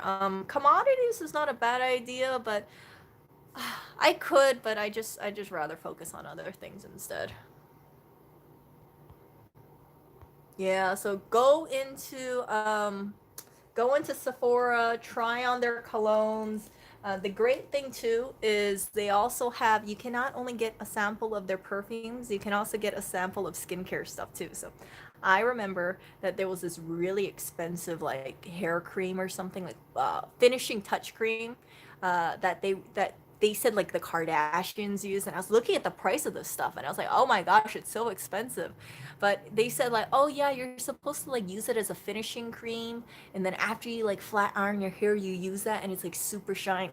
So what I did is I went to get the sample of it and they gave me a generous sample, and next thing you know, I'm like flat ironing my hair and I'm like, oh, using the finishing cream, and because you need so little, yeah, I barely even touched that sample. I was like, wow, this thing really does stretch. So some of these samples, they might look really small, but you can get about like 2, 3, 4 uses of it, 5 uses. The perfume, the cologne, you really don't need a pss like that. Like you don't have to room freshen yourself out. Just use like 2 sprays or something. Less is more.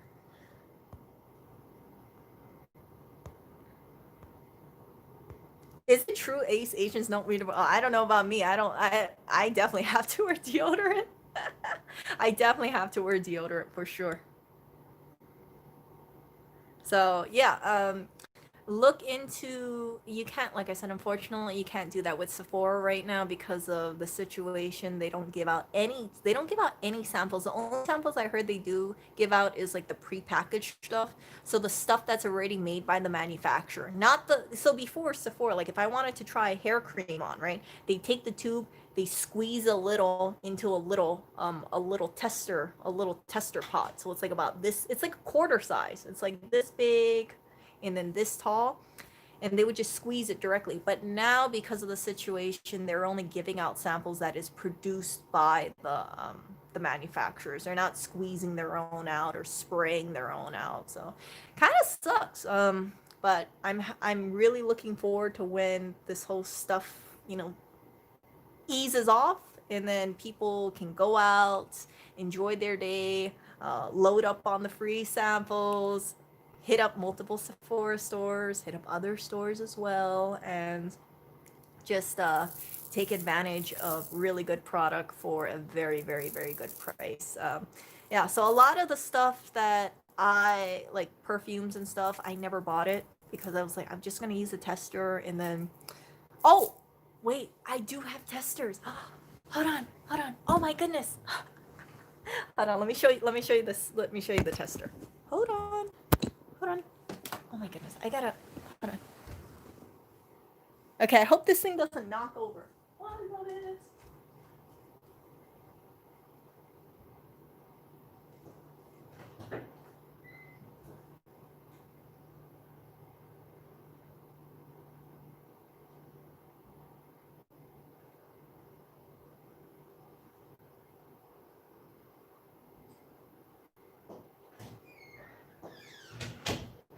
So I'm gonna show you what I'm talking about. 1 moment. Okay, so this is my super cool makeup bag. I just want to show it to you guys. I want to show you how awesome this makeup bag is. It's a super awesome makeup bag. So the great thing about this makeup bag is you can take out your stuff, and look at this. Okay, it's gonna fall on me. See, it opens up. So it just like flattens out. Yeah, let me show you guys. Oh my gosh. Hold on. So look at this. See how it flattens out? Can you guys see it? It flattens out like that. Pretty cool. What? What is it? Huh? I got an influencer right on next to me. What? What is it? I'm trying to figure this thing out. I'm not a professional. Okay, there we go. Okay, so if you go to Sephora, what? Okay, I have some extra help right now. Thank you. Person only has 1 million subscribers, so I'm really happy for the extra help. Hopefully, okay. Ah, thank you.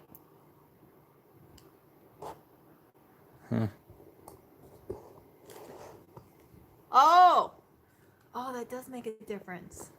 I don't know how to work a tripod. Oh.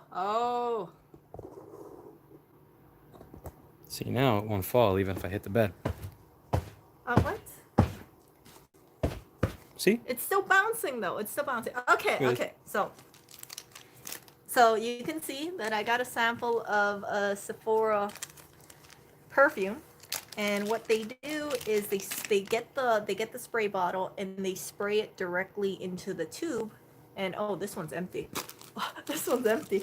Okay, so let's see. Okay, here's another one. I have another sample. So they just spray it into the tube, and then they give you enough so it lasts us quite some time, and you can get more than. Oh look, this one's empty too. I think it evaporated. I think it evaporated, you guys. So I got Chanel Coco Mademoiselle over here, because you know I'm a high maintenance person, so I got to make sure I have that high maintenance perfume. I think this is, yeah, they just evaporated over time. Yeah, so rip my testers. But this was Dolce & Gabbana light blue. That was Coco Mademoiselle, and I think I had one more tester here. Oh, here, I have Dior too. Look at this. Dior. Okay, I have Dior Attic. I can't read it. Ear fridge? I can't read this. But look, I have, okay, here, look, see? I have some left over here, and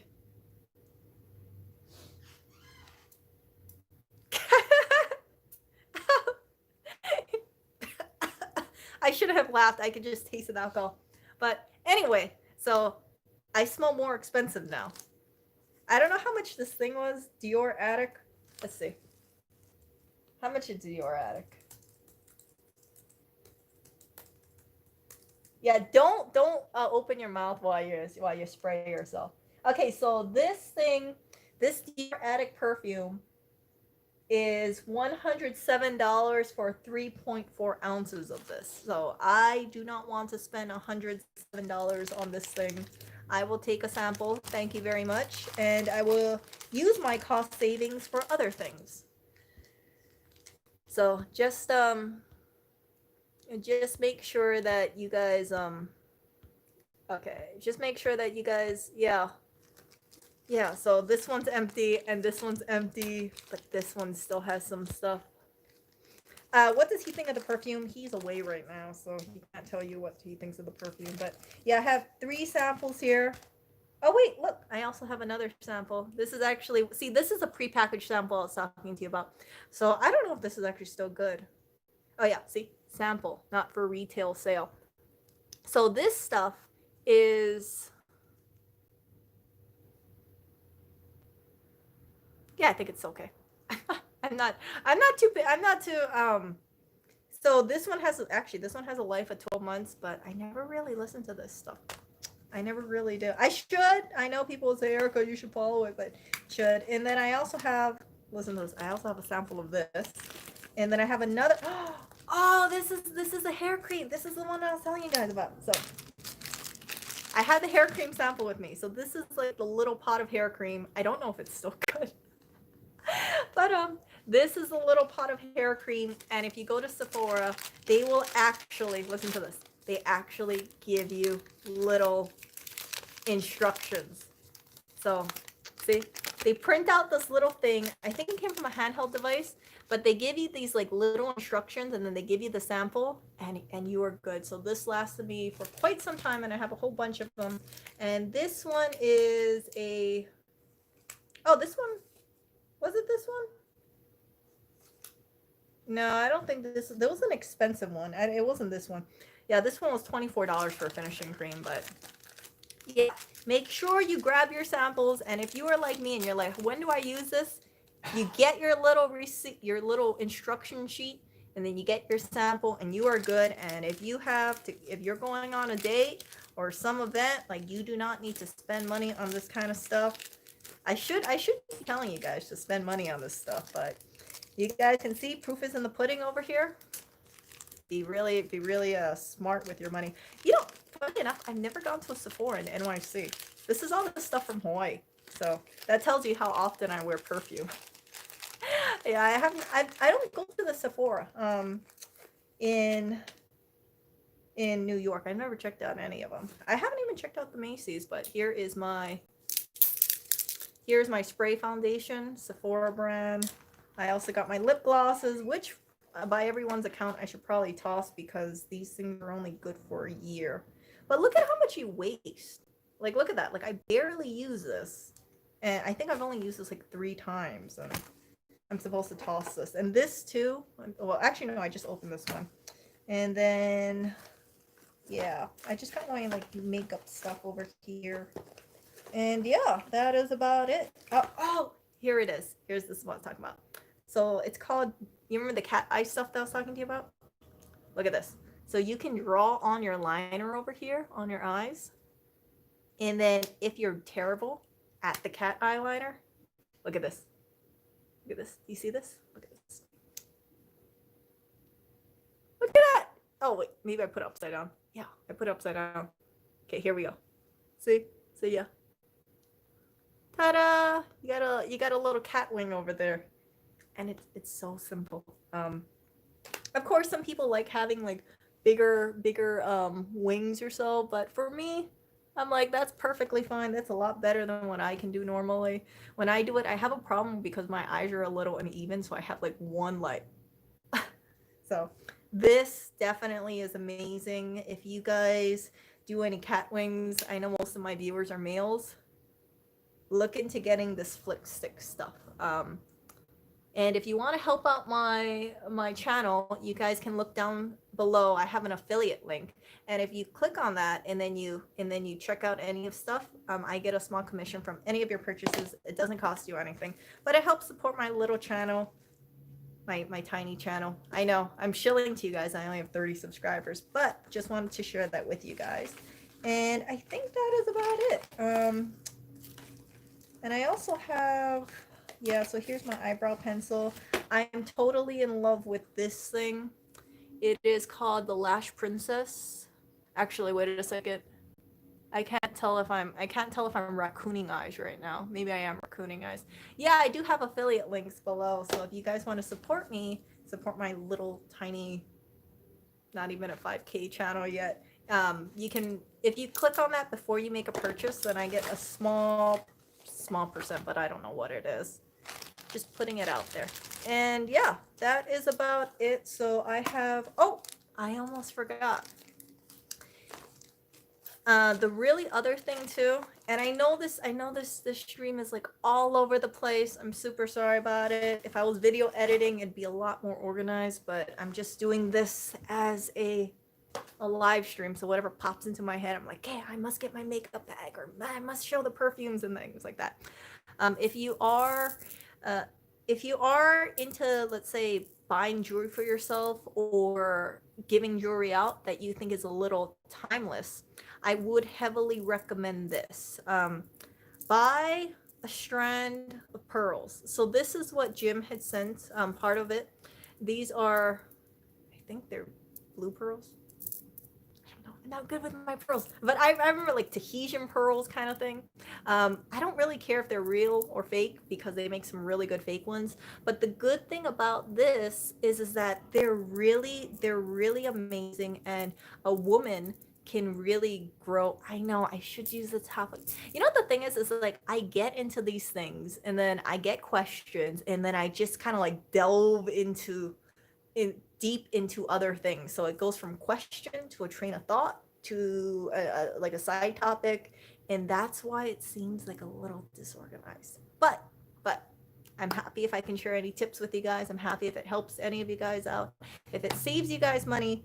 And okay, back to what I was saying. So one thing about pearls is people might think they're really dated, but they have the amazing ability, and I shouldn't be laboring it like this, but they have an amazing ability of dressing up an outfit for really cheap. I know I need to take off the silver necklace, but you guys can see like something like this, I can really grow into it. So when I'm 30, I'm already 30. When I'm 40, when I'm 50, when I'm 60, when I'm 70, this kind of thing, it just will last a really, really long time. And I'm really grateful for having it. And this is one of those timeless pieces. So instead of buying like some kind of like cookie cutter necklace. I would highly recommend, if you buy anybody jewelry, think about really getting pearls. There are different sizes of pearls. There are like smaller sizes and bigger sizes. It's important to see what size fits a person. I don't know, for instance, what millimeter um, pearls or beads look best on me. It's just kind of like I try it on. I'm like, okay, this looks good. Okay, this is too big. But yeah, pearls are a really good thing. And then the oysters help clean the environment. So it's great for helping out the oceans, and there is no shortage of oysters out there, as far as I know. The only downside is, and I do feel compared to shell this to share this with you guys, is each pearl is comes from one oyster typically. So if you look at this is probably, I'm really bad with numbers here, but I would say it's over, I would say 60 or 70 oysters. It is a lot, but this lasts for a really, really long time. It's a great heirloom piece as well. I have a strand of pearls from my grandma that was given to my mom, and then when my mom passed away, I have it. And those pearls, even though they're not perfectly round, I don't want to say asymmetrical, but I'm not too sure if that's a word. It's it's imperfect, but there's just so much like history behind it, 2 generations, but there's just so much like history and memories behind it, and I feel like pearls help elevate any outfit. So for a woman, instead of buying her like some like I said, cookie cutter, I just had to look. I just had to look. Instead of buying like some cookie cutter necklace, just buy something that will last her a really, really long time. I don't know if men wear pearls. I don't think men wear pearls, but wear buy something that they can remember you for like a really long time. And I think pearls are a really good investment. They also have fake pearls. I have this like Majorca strand. I don't know if it's real or not, because it seems like other people use that kind of name, but that the those are, I've heard those are really good. There's a really good, I think, was it Majorca pearls, Majorica. It's a brand name pearl. Those are supposed to be really good pearls, but I'm pretty comfortable with how much pearls I have right now. I think I have, let's see, I got one, and then I think Jim might have sent like two other ones like around this size. I have to learn how to restring them. And then I have like two more that I bought off Mercari, and those are one is real and then one is fake, I believe. But yeah, those, and like I only have one neck, so I really don't need that many. I don't need that many strands. Pearls are really, really great, and Barbara Bush, Jackie Kennedy also wore them. So Barbara Bush's pearls that you saw her wear, those were fake pearls. Believe it or not, those were fake pearls. I think it's smart to wear fake pearls if you can get a really good I want to say a really good look, because in the event, like if I'm wearing like a strand of pearls and it gets stolen and it's fake, I could care less. It's like I could care less. I'd be like, yeah, it's nice. You can steal it. It's an imitation pearl. I have the same view about jewelry. You guys were hearing about my stream. Not my stream, my post where I was talking about concerns about theft, and then my mom has this like speedy bag. She had it for over 30 years, and I thought, man, if I go outside, I don't want the thing getting stolen. So I'm actually thinking about getting an imitation speedy bag down the line, and I'm very transparent about it, very, very transparent about it, because I don't want the real one getting stolen, and I don't want a thief, if they take my bag, to think, oh, I'm gonna be able to like cash out big bucks for this chick's bag because I stole her bag. You know what I'm saying? I think that a person who is a thief, they target people because they want to have a quick payout. And one of the best things to do is, if they do take something, if it's a low value, it'll be like, haha, joke's on you. That's not a real LV. That's a fake LV. So But I have no problem telling people that. If anyone asks me, I don't think anybody would ask me, but is that a real LV? I'd be like, it's a fake. I have no problem telling people it's a fake, 100%. Some people also have, some people will say like, oh, why are you carrying a fake? It's so distasteful. You shouldn't, you should only buy authentic. And I believe that. I do believe it is important if you can to buy authentic. However, LV bags are really expensive, and if they are a target of theft. So people work too hard for their money. It's not easy for a number of people to replace $1,000 handbag. And if you buy a fake bag, you can buy some fake bags for like about $160 compared to, let me check, how much is an LV Speedy?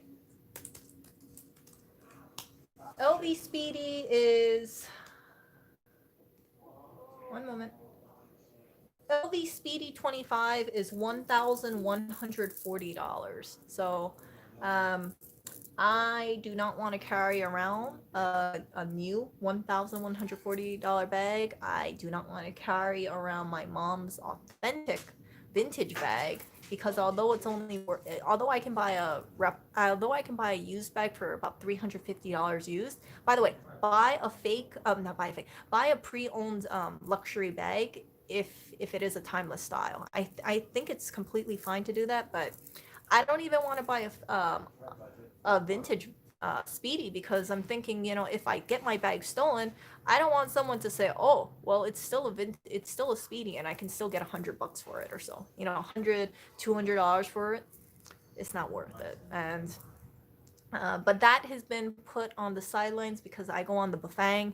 If the leather bag gets hit on by the rain, it will be destroyed. The leather will have rain marks, and it would just be like money out the window. So, Speedy is this bag. See this? This is a Speedy.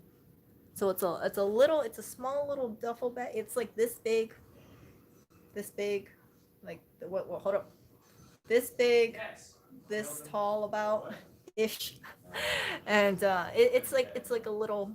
You carry it over here. So they also have one. I can't pronounce the word, but it's like a bandolier or something like that. It has a strap on there. But I was thinking about getting that, and my intention with that is getting a Speedy and then putting my mom's initials on there on a luggage tag. I don't want to get the bag engraved by itself, but I want to get a luggage tag and then have her initials, and that way whenever I carry the bag, I remember my mom. So if that bag gets stolen, I don't really care too much about it. I would be absolutely heartbroken if I had the authentic one that my mom carried and it got stolen. Yeah, that's an irreplaceable bag. So I just wanted, I just want to like let you guys know that if you guys do want to buy luxury bags, look into getting vintage if you feel safe with it. But if you do feel unsafe, or if you do really want the look, I have nothing against counterfeit bags. I really have nothing against counterfeit bags. I've thought about this for a number of years. A lot of counterfeit bags that I see, they look like crap, but you can get really, really good counterfeit bags. I have no problem with a counterfeit bag as long as a person does not resell it. Because if you resell the bag and you try to tell people like, oh yeah, I want to, this is the real Hermes bag, and then you buy it for like a fraction of the cost because it's not a real one, and then you pocket the money. That's a scumbag move. So whatever bags I have, I'm not planning to resell. Even the authentic one, I would not plan to resell at all. But yeah, just keep that in mind. If you get a fake bag, keep in mind, and I know some people will say, oh, Erica, it could be tied in with this or that or this or that. It's true. It's true. You buy anything from China, it could be associated with all sorts of things, child labor, perhaps, unsafe working conditions. But I thought about it and I was like, what the frick is the difference between me buying a bag from Walmart or me buying a bag that is made in a factory exclusively selling this kind of stuff? Again, it's illegal to sell those bags in the United States, so you're not supposed to be selling those bags. But as far as I know, it's not illegal to own the bag. But you can also get the bag stopped in shipment. But that's from what I heard. You can get the bag stopped in shipment and then confiscated by customs, which would not be a very fun thing if I imported a bag and then customs took it. I'm like, but I haven't heard about anybody getting their bag confiscated by customs.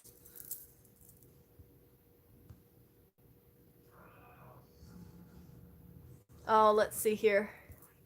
Oh, I need to get a walk-in section dedicated to handbags. Okay, okay. Okay, so John is giving me some advice here about what I should do about my. I'm gonna think about that, John. I'm gonna make sure that I have a very bougie kind of closet, and I'm like, ooh, look at all my expensive things over here. Ah, and I just let it sit here.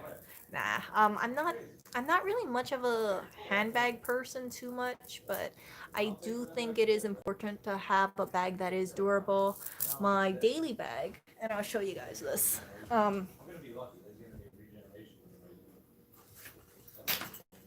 My daily bag is this very expensive, very high-end Les Sportsac bag with the high-end Whole Foods. I think this was like $1.86. Whole Foods hand sanitizer on here. I like it because I can throw this in the washing machine. It has a strap, so I can put it over I can use as a crossbody. If you're in New York, you guys, do not carry a shoulder bag. Someone could steal it. If you use a crossbody, less people are gonna mess with you. And I've heard that advice from several people.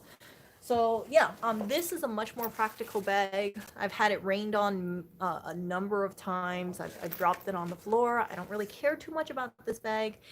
This bag, I think I bought it for $5. I think I bought two bags for $10 shipped on Mercari. These were pre-owned, so it's only a fraction of the cost compared to buying it brand new. If I bought it brand new on the Sportsac, I think this is like a $50 or $60 bag. So pre-owned, pre-loved is the way to go. And $5 bag, I don't really care too much about it.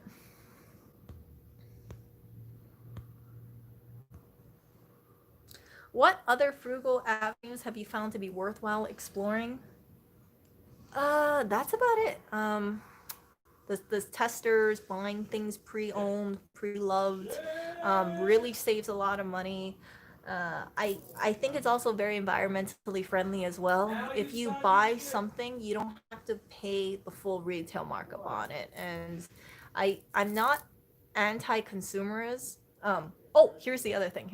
I almost forgot to tell you guys. So, uh, I I I go dumpster diving around where we live, and then normally I work with this one person, right? Who dumpster dives as well.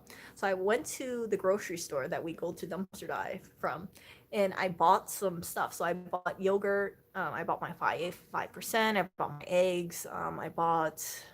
I think I bought some fruit too, and that's it. It was like $30 worth of stuff, and then I'm coming back home, and then I pass by this person, and then they see me, and they're like, "Oh, where did you go?" And I told them where I went to, and they're like, "Oh, you shop for food?" And I was like, yeah, I shop for food. Now, I think, like for some people who are freegans or people who are freegans, as in they don't buy food. They just get stuff like the dumpster and stuff like that, or trash bags. Like those people, there are some people who haven't bought food for years, and the person that I was speaking to is one of those people. And I just remember, like, when I was talking to them, they're like, "Oh, you buy," it was just like a look of shock, like I buy food, and I was like, "Yeah, I buy food." Now, what I forgot is, so this person is kind of like anti-consumerist, right? And when I was walking over to the grocery store, I passed by, I saw a MacBook Pro box on top of like by the recycle bin. So I grabbed the MacBook Pro box because I like using it for organizers, because it's a white box, right? So I just put like stuff inside of it, and I just use it like a little storage box so I can pull it out. So I got one of those boxes, and then while they're talking to me, right, asking me, like, expressing shock that I bought food, I look at their eyes, and their eyes is looking at the MacBook Pro box, and I'm thinking, ah, man, this person probably thinks I'm such a hack. They probably think like, man, this girl, she shops at this like bougie store, and she likes her MacBooks, and I don't want to, like they're that kind of person, like they're anti Jeff Bezos too, and I don't like if word ever got out that I own Amazon stock, I would. I own both Amazon and Apple stock, and I have a MacBook, and I plan on buying a new MacBook this year. Like that would make me look really bad. So yeah, I was just like, I walked through the door. When I walked through the door, I told Lewis, I was like, I feel like I'm such a fraud because I'm not a freegan. I know it's ridiculous. I know it's ridiculous, but yeah, this it's some people are very much like embracing the freegan lifestyle. So as I mentioned before, they don't really buy clothes. They salvage their clothes. They look for free boxes. I have a free box actually, that I put out earlier today. So like free boxes, and like they go and get clothes that people donate, or people leave on their fence. Yeah, they have like around New York they have fences, so people put their clothes over there.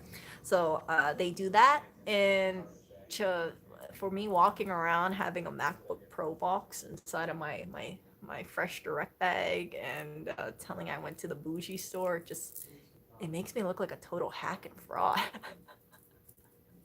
So there are just some things like I probably should not say, like, yeah, yeah, I know you guys are anti capitalism, and you guys don't support consumerism, but here I am buying stuff, getting a new MacBook, being a shareholder at Jeff Bezos's company.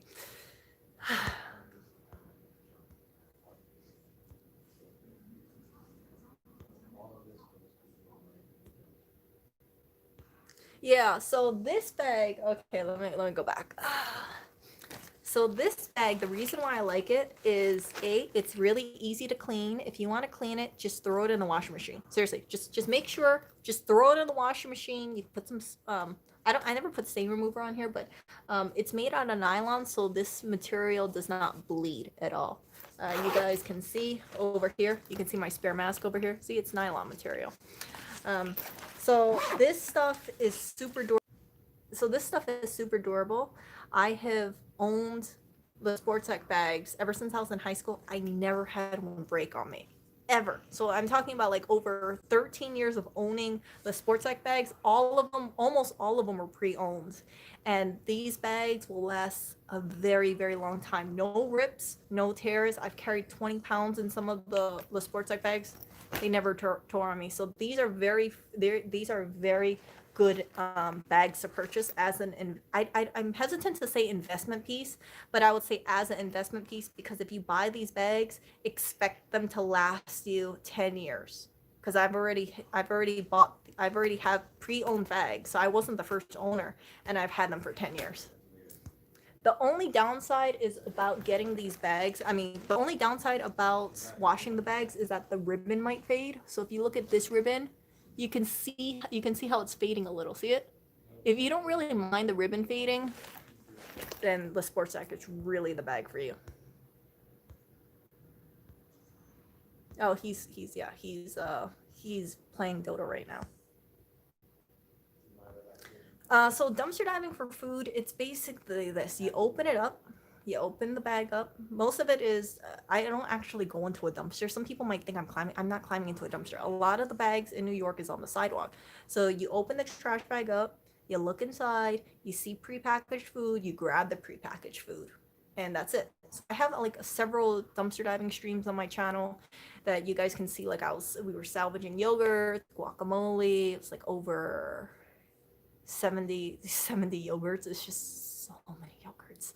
um yeah, so if it's like pre-packaged and it's sealed and clean, I have no problem with it, 100%. And I don't dumpster dive meat. I don't feel safe dumpster diving meat. Hold on, one moment.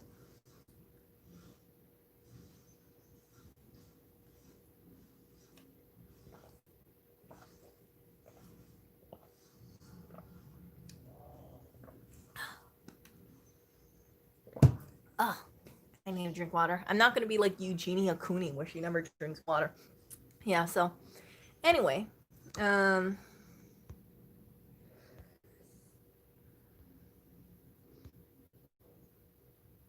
Oh, thank you, Shy. Thank you. More food or for you or for the cats. Thank you. So, CL, actually, you know what? Donut shops throw away things in the day. So if you want to try your hand at dumpster diving, this is what I would do. I would go over to Dunkin' Donuts after they close, maybe like 30 minutes to an hour after they close, and you'll see this bag. It would be probably like a clear bag. It's just full of donuts.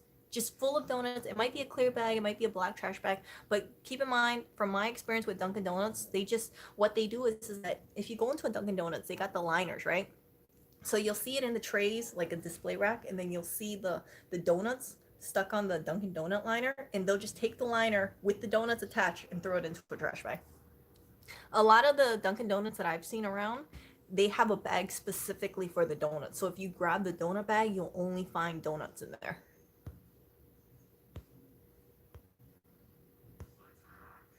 So there's Dunkin' Donuts you can go to. You can also go to Cinema Roll, Cinnabon Roll, Cinnabon. You can go to Cinnabon. You can go to Auntie Annie's. I've tried those places, and yeah.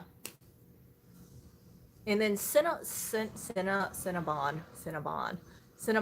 is they have these like cinnamon sticks, and they have the icing on it, and it comes in a little container. I don't know what you're talking about. Like like it's in like a little paper cup, and then it has a tub of plastic dome on it, and they'll just like throw that in the trash.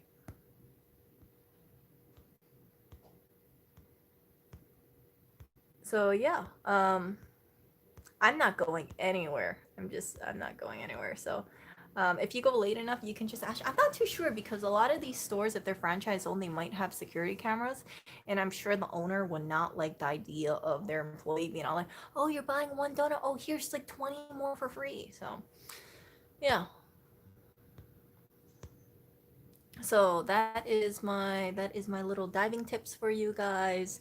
Just feel up a bag. If you're in front of a store, if or you're at a dumpster, like feel up a bag, kind of do the hug. I call it the hug, and then you just like feel it, and if it has weight to it, and you feel like a bottle, squeeze the bottle. And if it's empty, it's regular trash. But if it's actually full, or if it has weight on it, then it could have like something valuable inside. Oh wow! One time downtown Starbucks gave me $50 worth of food. They were gonna throw them in at 5 minutes. Might get lucky if you asked. I didn't have to ask. They were just being nice. Oh wow! I didn't know that. I don't think they would do that here in New York. I don't really go to Starbucks actually. I very very very rarely go to Starbucks. I think I maybe go to Starbucks like 3 or 4 times a year. 3 times a year. That's it. And normally it was when they had like the buy one get one free frappuccino, the happy hour thing. But yeah, I haven't gone to Starbucks in a really long time, and but I will keep that in mind. I've tried basically all the sandwiches at Starbucks. I've tried cake pops, lemon cake, yeah, and these are all stuff that they threw out. So I've tried their prepackaged stuff. I had a whole bunch of their salami with the cheese. Yeah, basically anything prepackaged. I probably already tried it, and I don't know. Starbucks food is kind of like their lemon cake is really good. Their brownies are good. But that's about it. Their brownies are good. Their cookie is pretty good too. I like their scones, but yeah, I'm a big fan of the lemon cake. I'm a big fan of the lemon cake.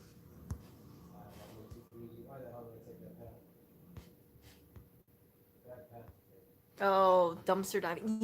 I've heard that people actually go dumpster diving and they find MacBooks. And I am just waiting until I find a MacBook getting tossed out. And I swear, if I found a MacBook with tossed out with a cracked screen, I'm like, I know where I can get this thing fixed. I know it.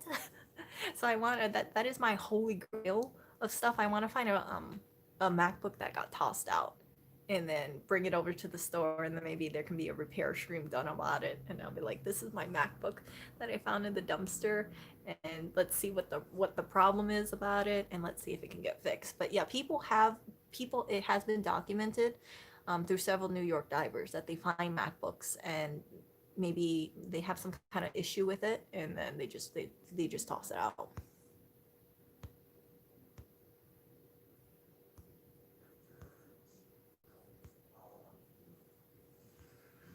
Yeah, the scones are good. The scones are good. I've never tasted a bad scone. Never. Find a company that does security cameras. If you're gonna put dumpster dive, find a company. That's my tip. Why would I want to find a company that does security cameras? Yeah, I heard this. You know what I heard is a really good space for dumpster diving? Going to distributors. So you know like those food importers, food distributors, like Palm or something like the Lay's Chip Factory. Those are really good spots to hit. Of course, that's way away from where we live, so I'm not gonna make a special trip just to go over to the Lay's Chip Factory. Although, if I did do that, I mean, like, can you imagine how many Cheetos I would bring home? I'd be like, I have so many Cheetos. Cheetos for you and Cheetos for you and Cheetos for you. But yeah, I've read stories where people go to the Lay's chip factory and there's just so many chips getting tossed out.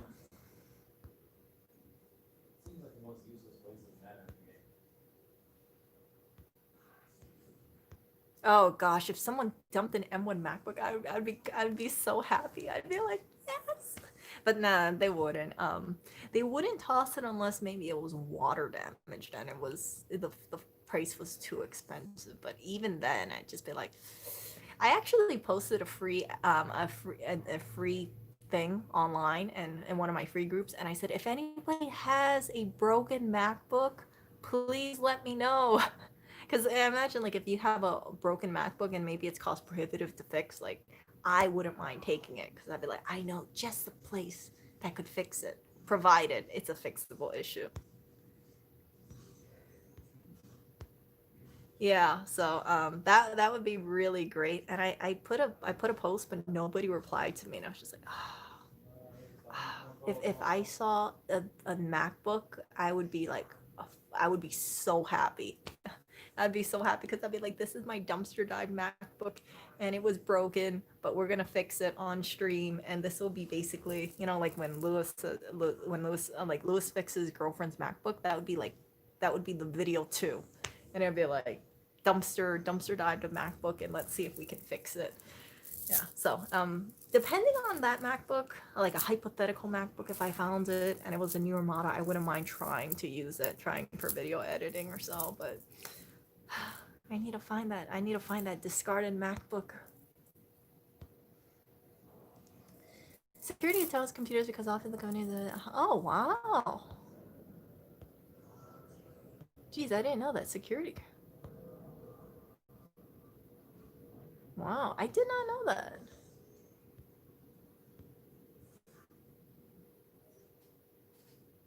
Wow.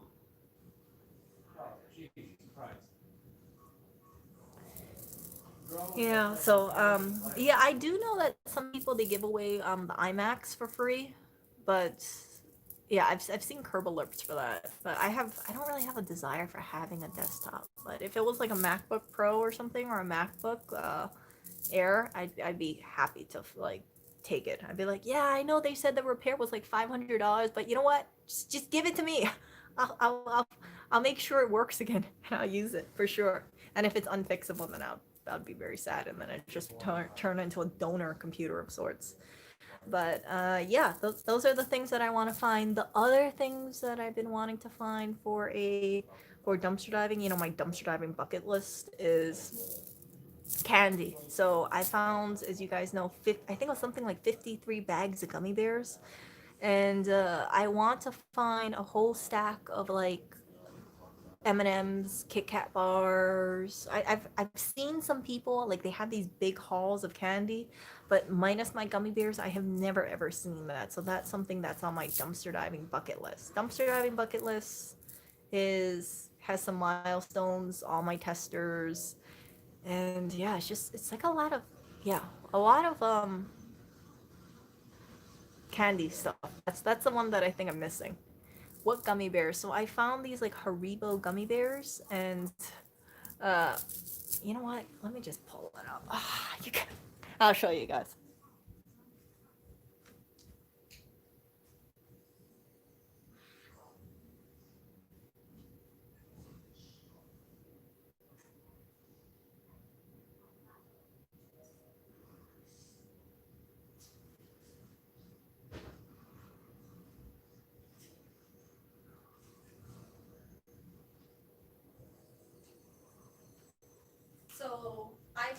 these in October, and I gave a whole bunch out of them. So I still have these gummy bears, and I know some of you guys will be like, Erica, well, they're best before October 2020. Here's the thing. So best before, as you guys know, is an indicator of quality. All right, I mean, it's an indicator of taste. It's not an indicator of safety. So even though this is best before October 2020, or best before or by October 31st, 2020, I still have no problem eating this because this is, think about it. This is sugar, gelatin, and water. This thing is like freaking well preserved. There's no spoiling for a gummy bear. So yeah, that's I grabbed as much gummy bears as I could, and I couldn't grab anymore because that was a lot of weight in gummy bears. 53 bags of like 9.5 ounce gummy bears. So yeah, I just wish I had Li Hing Moi powder. If you guys are familiar with Hoi, I love Li Hing Moi powder so much. They're not expired. It's best before. So what that's saying is that the taste, the peak taste is October 2020. But it doesn't mean that it's gonna go, it's gonna turn into some kind of like toxic sludge after that. If you don't believe me, you look at the FDA.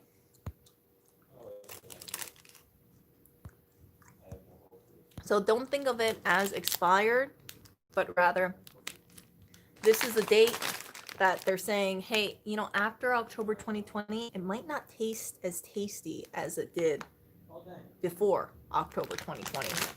But yeah, I've had yogurts that were like 2 months like after the date, and it's probably one of them was because actually I had like 2 yogurts because I bought it and I completely forgot it in the back of the fridge, and I tried it and I was like, you know what, this is fine.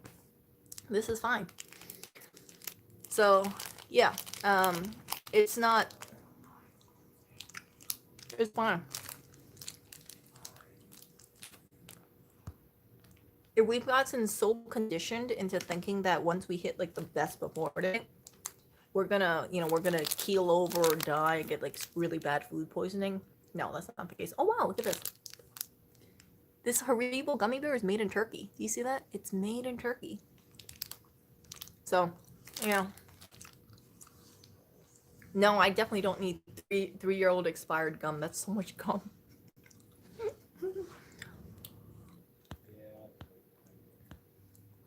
Yeah, so the only thing that has a hard expiration date is baby formula. Now, these gummy bears are not as soft as the bigger ones, and then I'm also talking while I'm chewing at the same time. So that's why. Like, normally I enjoy these gummy bears because I'm talking and I'm chewing at my gummy bears, which is not very classy to do. But I do like gummy bears a lot. I don't know what my favorite flavor is.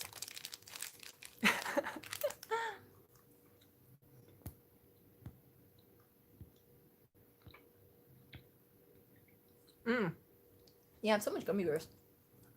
Actually, this is my last bag of gummy bears. I kept 3 bags for myself, and then I finished 2 bags, so I'm down to half a bag left.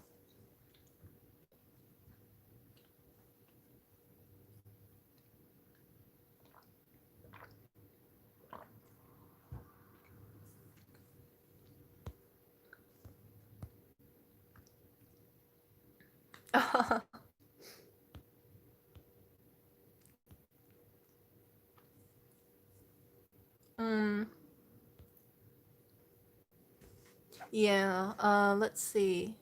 I always try to get my yeah, I don't mess around too much with medication though.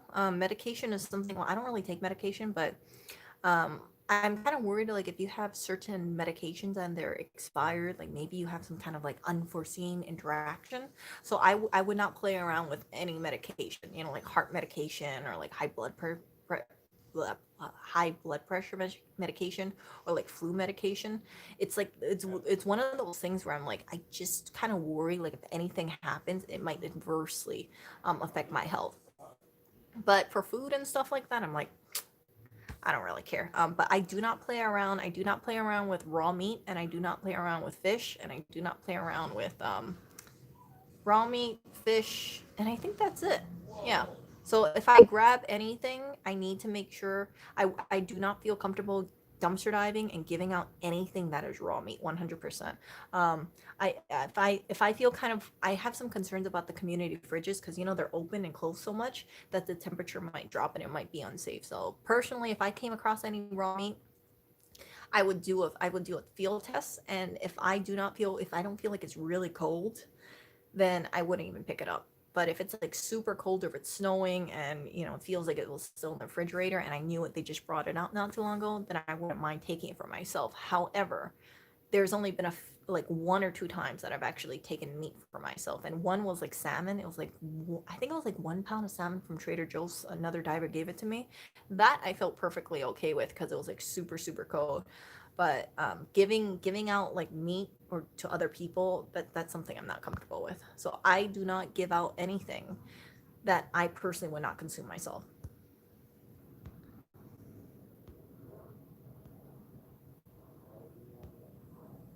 Yeah, so chocolate, the white coating that you're talking about, Plasmar, it's called bloom. It's called chocolate bloom. So that is from improper handling. And I've had chocolate that I kept in my bag, and it was new, and then it just because like the temperature variations or something, I open it, I'm like, how come it's all white? And yeah, it has nothing to do with it being going bad, but rather it's just like temperature fluctuations, if I remember correctly. Yeah, chocolate bloom.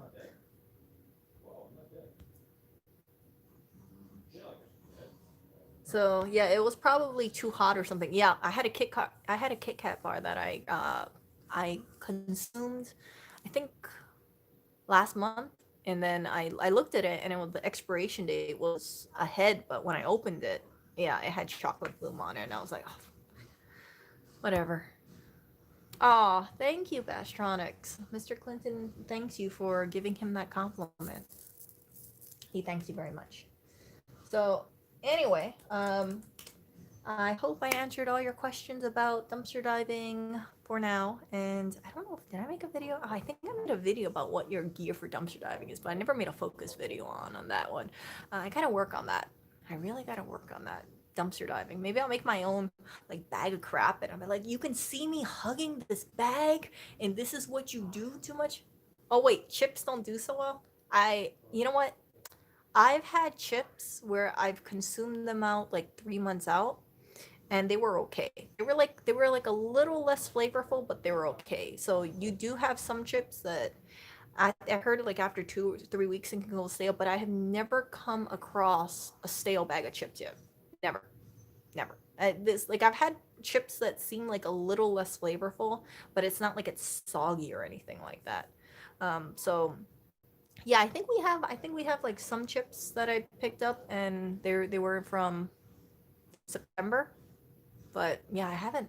When I tried them, I just tried them out. I think last month. They weren't. It wasn't like I ate it and it was like super soggy or anything like that. Carlos V. Oh, really? Carlos V? I've never tried that. Yeah, so I've come across small chip halls. I remember we got this whole bunch of green juices. Green juices, those were expensive. They were like 6.50 each, and I was like, I came home and I was like, I had $72 worth of green juice. So yeah, so if you want to go dumpster diving, I would suggest hitting up cafes. Like the Starbucks, for instance. Any sandwich places, not Subway. Subway doesn't have prepackaged sandwiches, but any cafe that you can think of that has like prepackaged sandwiches. I don't know about 7-Eleven. I've never hit up 7-Eleven, but those kind of stores, at the end of the day, they grab all those sandwiches and they grab all those prepackaged stuff. Bakeries are known for this too. They'll just put it out. They'll just throw it in the dumpster because they don't want to sell day old stuff, and they don't mark down stuff. So it's a shame. Like these gummy bears, if they marked this down 50%, the store would have not put in like over 100 bags of gummy bears in the dumpster. They wouldn't have. I'm sure people would have bought it, but for whatever reason in New York, I don't see markdowns. I've looked at stores looking for 50% markdown sections. I don't see it.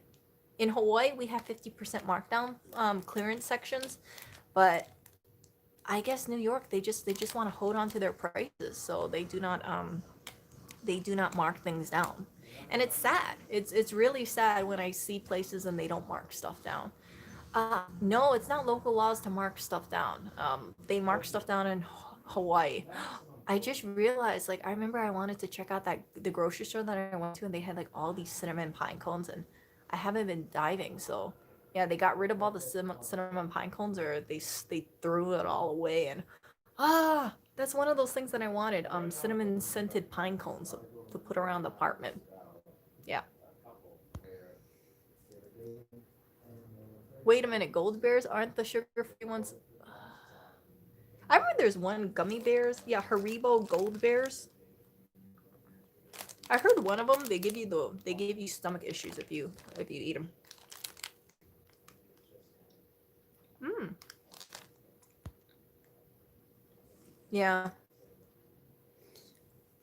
No. Yeah, I don't really see markdowns for New York. It's much easier for them, or maybe they just want to hold on to their price. They just toss it. Mm. Yeah, this is not the sugar-free one. This is a regular one.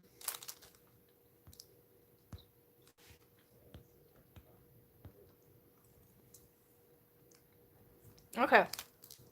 So the more I'm chewing this, I actually do think this got harder over time. Like it got a little bit more chewy. Cause I just ate that one. I was like, I'm still chewing.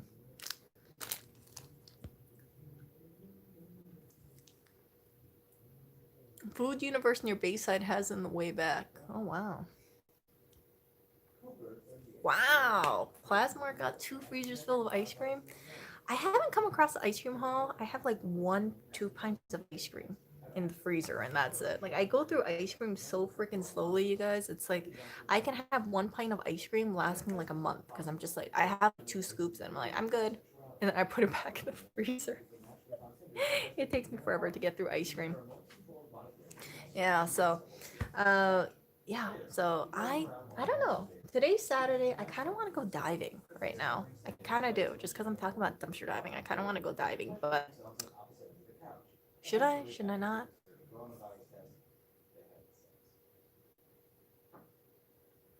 If I go diving, I have to take this off for sure. I have an urge because I'm talking about it. Yeah, yesterday I wanted to go over to Manhattan and go diving, but I found out that it was raining, so I was like, oh yeah, I can't go out.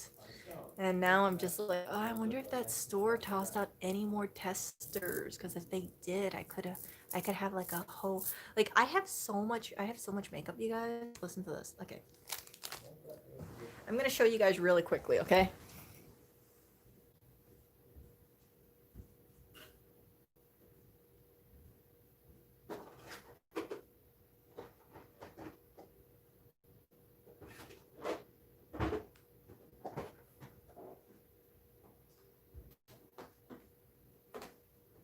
Okay.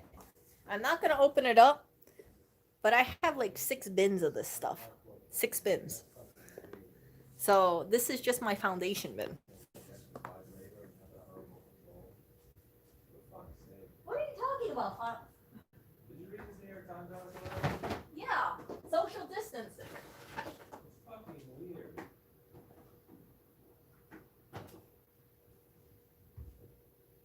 So yeah, that is just my foundation bin. So that is just so much. That is just foundation. So I have a bin solely for lip product. I have a bin solely for like face creams and stuff like that. It's just so much stuff. But and I have like a bag of like all this like body washes and stuff. It's like so much stuff. Do it, bring us with you. You know what the thing is? Like, you guys, I don't. When you go diving, you're gonna realize this. Like, you might see those YouTubers who have like tons and tons of stuff. Like, they'll look and they'll be like, oh yeah, we have so much stuff. I don't really have that when I go diving. A lot of the times it's just like 1 or 2 items. That's it. Oh, that reminds me, talking about 1 or 2 items.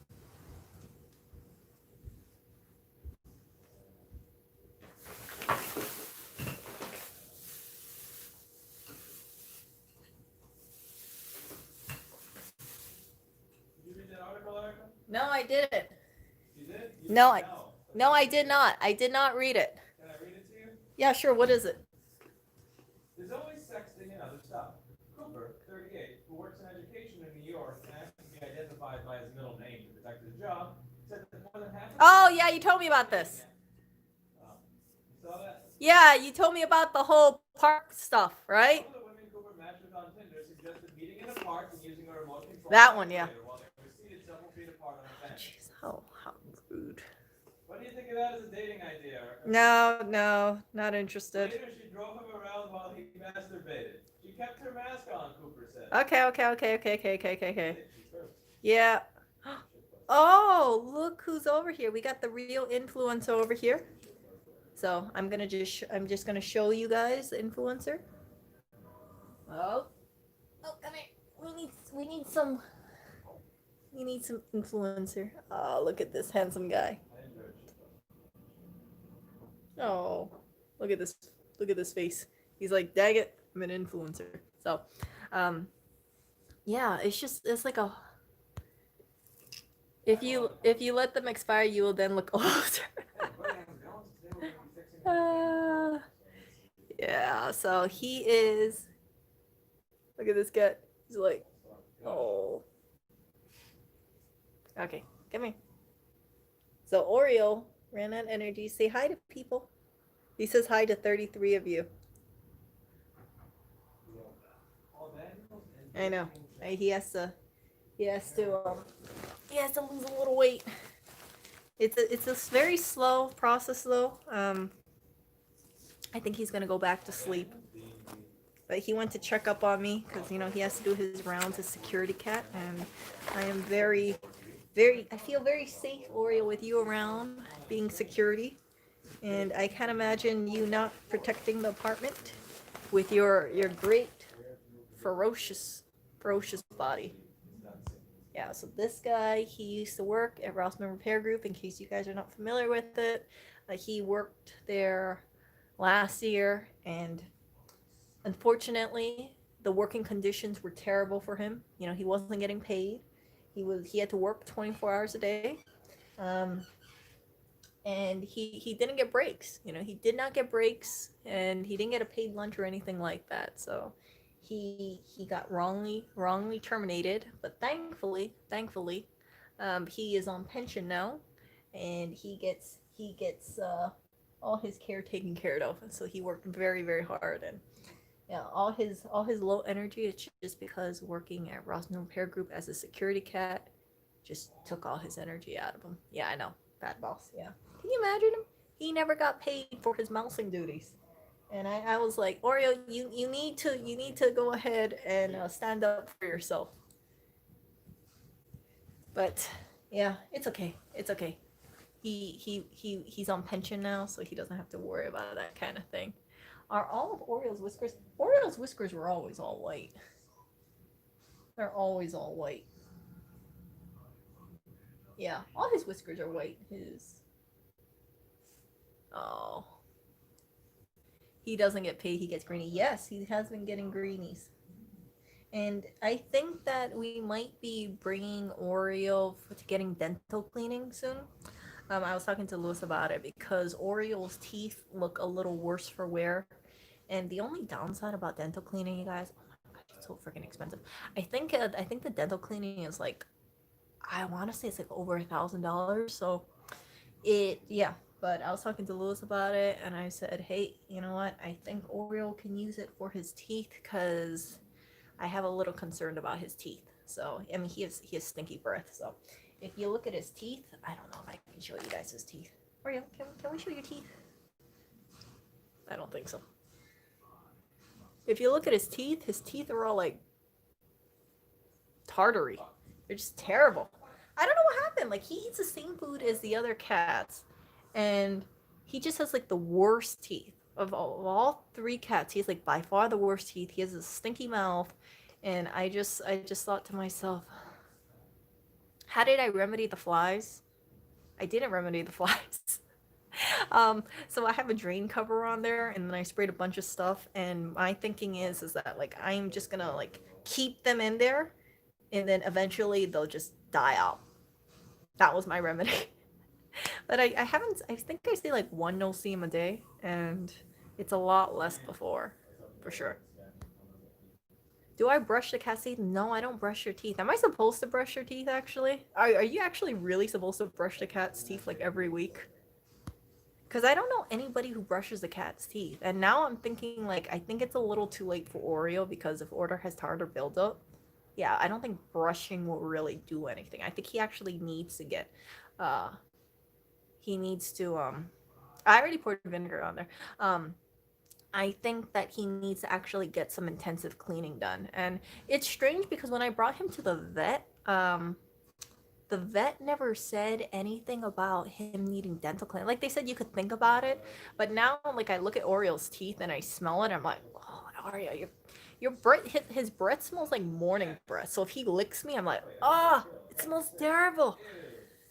So he has like really stinky saliva. It's just like, yeah, I don't know what it causes. So yeah, we're gonna have to probably bring him to the vet, and then him having to get dental cleaning, and then if that's the case, I don't know. I don't know how many of you guys have seen it because I kind of want to film it. If I want to ask them if they can film it so people can see like how it is to get a cat's teeth cleaned because Oreo has some like in my opinion pretty terrible teeth. So I think it would be pretty cool to see a dentist kind of cleaning his teeth if someone could film it. But that might be asking too much. I definitely can't be there to film it because social distancing.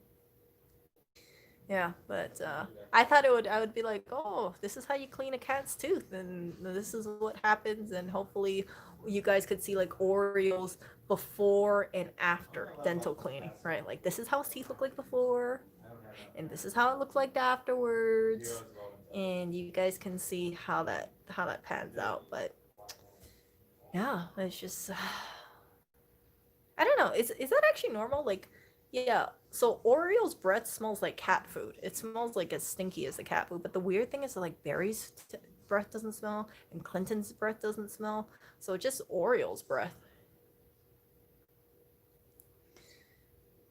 And I think his teeth are too far gone to brush it away. I think he really needs to get a professional done. And then if a professional comes in and does that, then yeah. Oh, by the way, I forgot to say, but thank you so much for the donation. Long story short. Yeah. Put it in the comment section. See how that works out. Cause I can't click on links while I'm streaming right now, unfortunately. So whenever people show me things, I'm like, I can't click on it. Cause if I click on it, I find out that yeah, it just kind of closes the window, and that isn't very good. Aura, you needs Eugene dental care.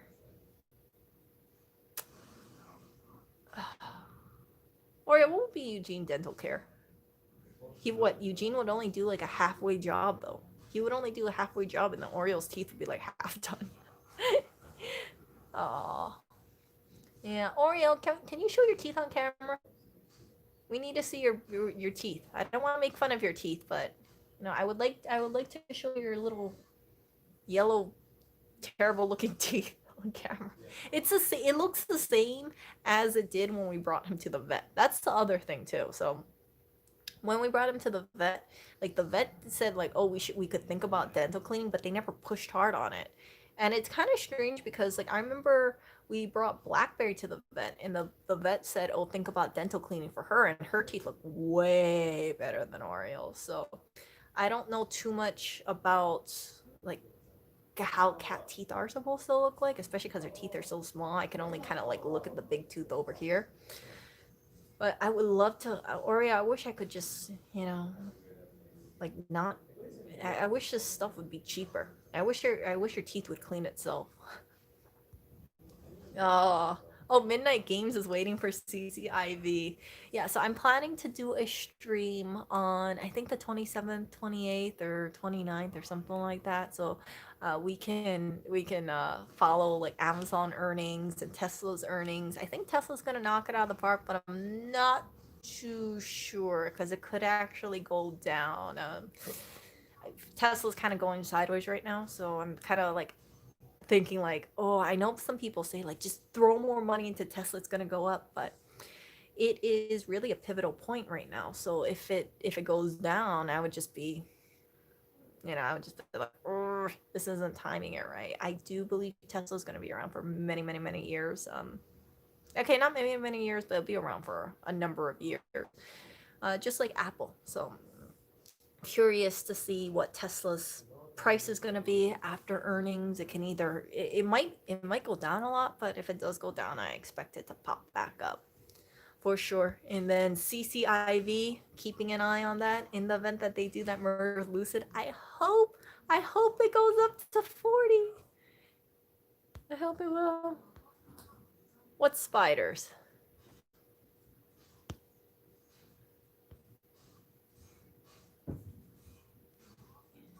Oh. No, I do not want I do not want no giant spiders. Screw that. No, no. People probably think like, oh, Erica, you would get an Apple car. I have zero desire to get an Apple car. Actually, it's funny to talk about, talking about getting this Apple car, but as a person who's frugal, unless I'm traveling a lot, unless I'm traveling like a long distance, I don't really see the point of getting an Apple car. Like, if I'm driving 15 minutes away, like, what's the point of getting an Apple car? That's just me though. Things could change.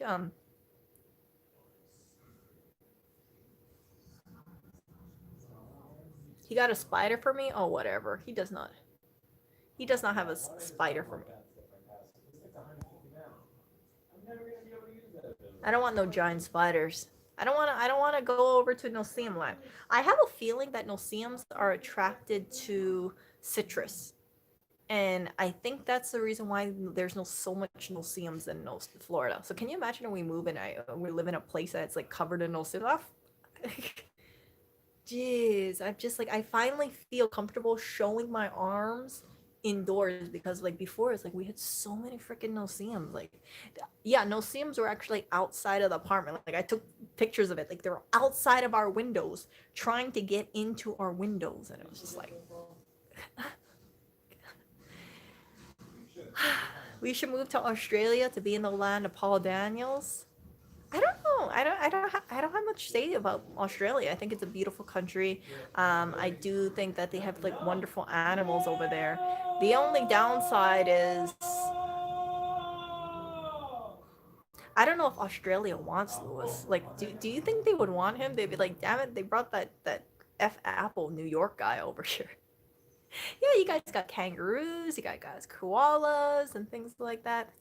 You guys got a lot of okay, your feral cats might not be the friendliest. Yeah, I think it's like a 22-hour plane ride to Australia, so Ori would not be happy about it. He would be mad. He would be holding a grudge on that plane ride.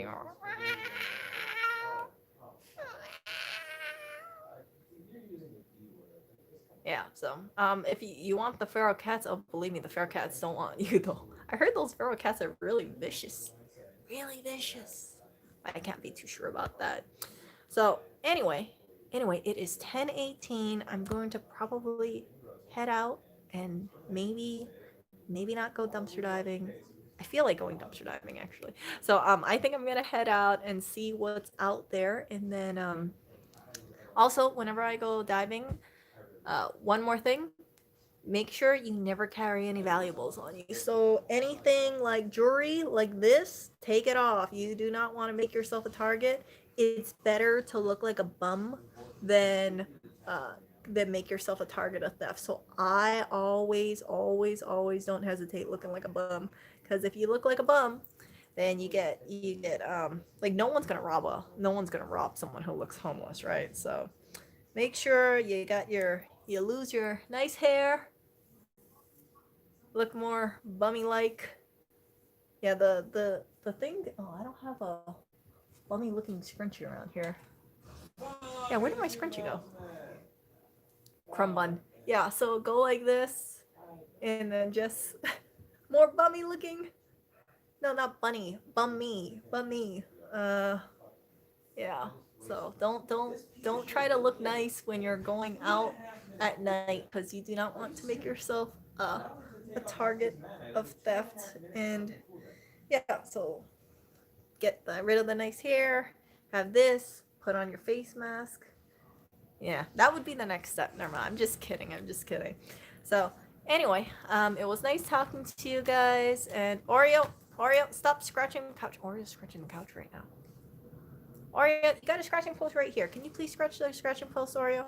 Here, can you? Over here. He wants to scratch the couch, and he has so many scratching posts. I see 1, 2, 3, 4 scratching posts. 4 scratching posts within a 5-foot radius of this cat. And he wants to scratch your couch. So yeah, you guys take care. And again, thank you so much, Jim, for sending me this beautiful piece as well as other pieces as well. Thank you to anybody who gave me advice and donations and just listen to me, because I know I've been going on for about 2 hours and 35 minutes. I didn't think the stream was going to be that long, but what? My bum looks elegant? Okay, crap. Oreo, I need to look more bummy. I gotta so I gotta work on the bum look. I have like a hoodie, and then I got my bum looking. Oh yeah, I have my eye makeup. That's why I don't look more bummy. Or yeah, I gotta get rid of my eye makeup. I gotta be a bummy big bum bummy big bum bum. Okay, you guys. Well, you guys take care. Stay warm. Stay safe. And if you guys want, feel free to go dumpster diving. Just make sure you wear gloves and have a flashlight on you, or use your cell phone camera. See ya.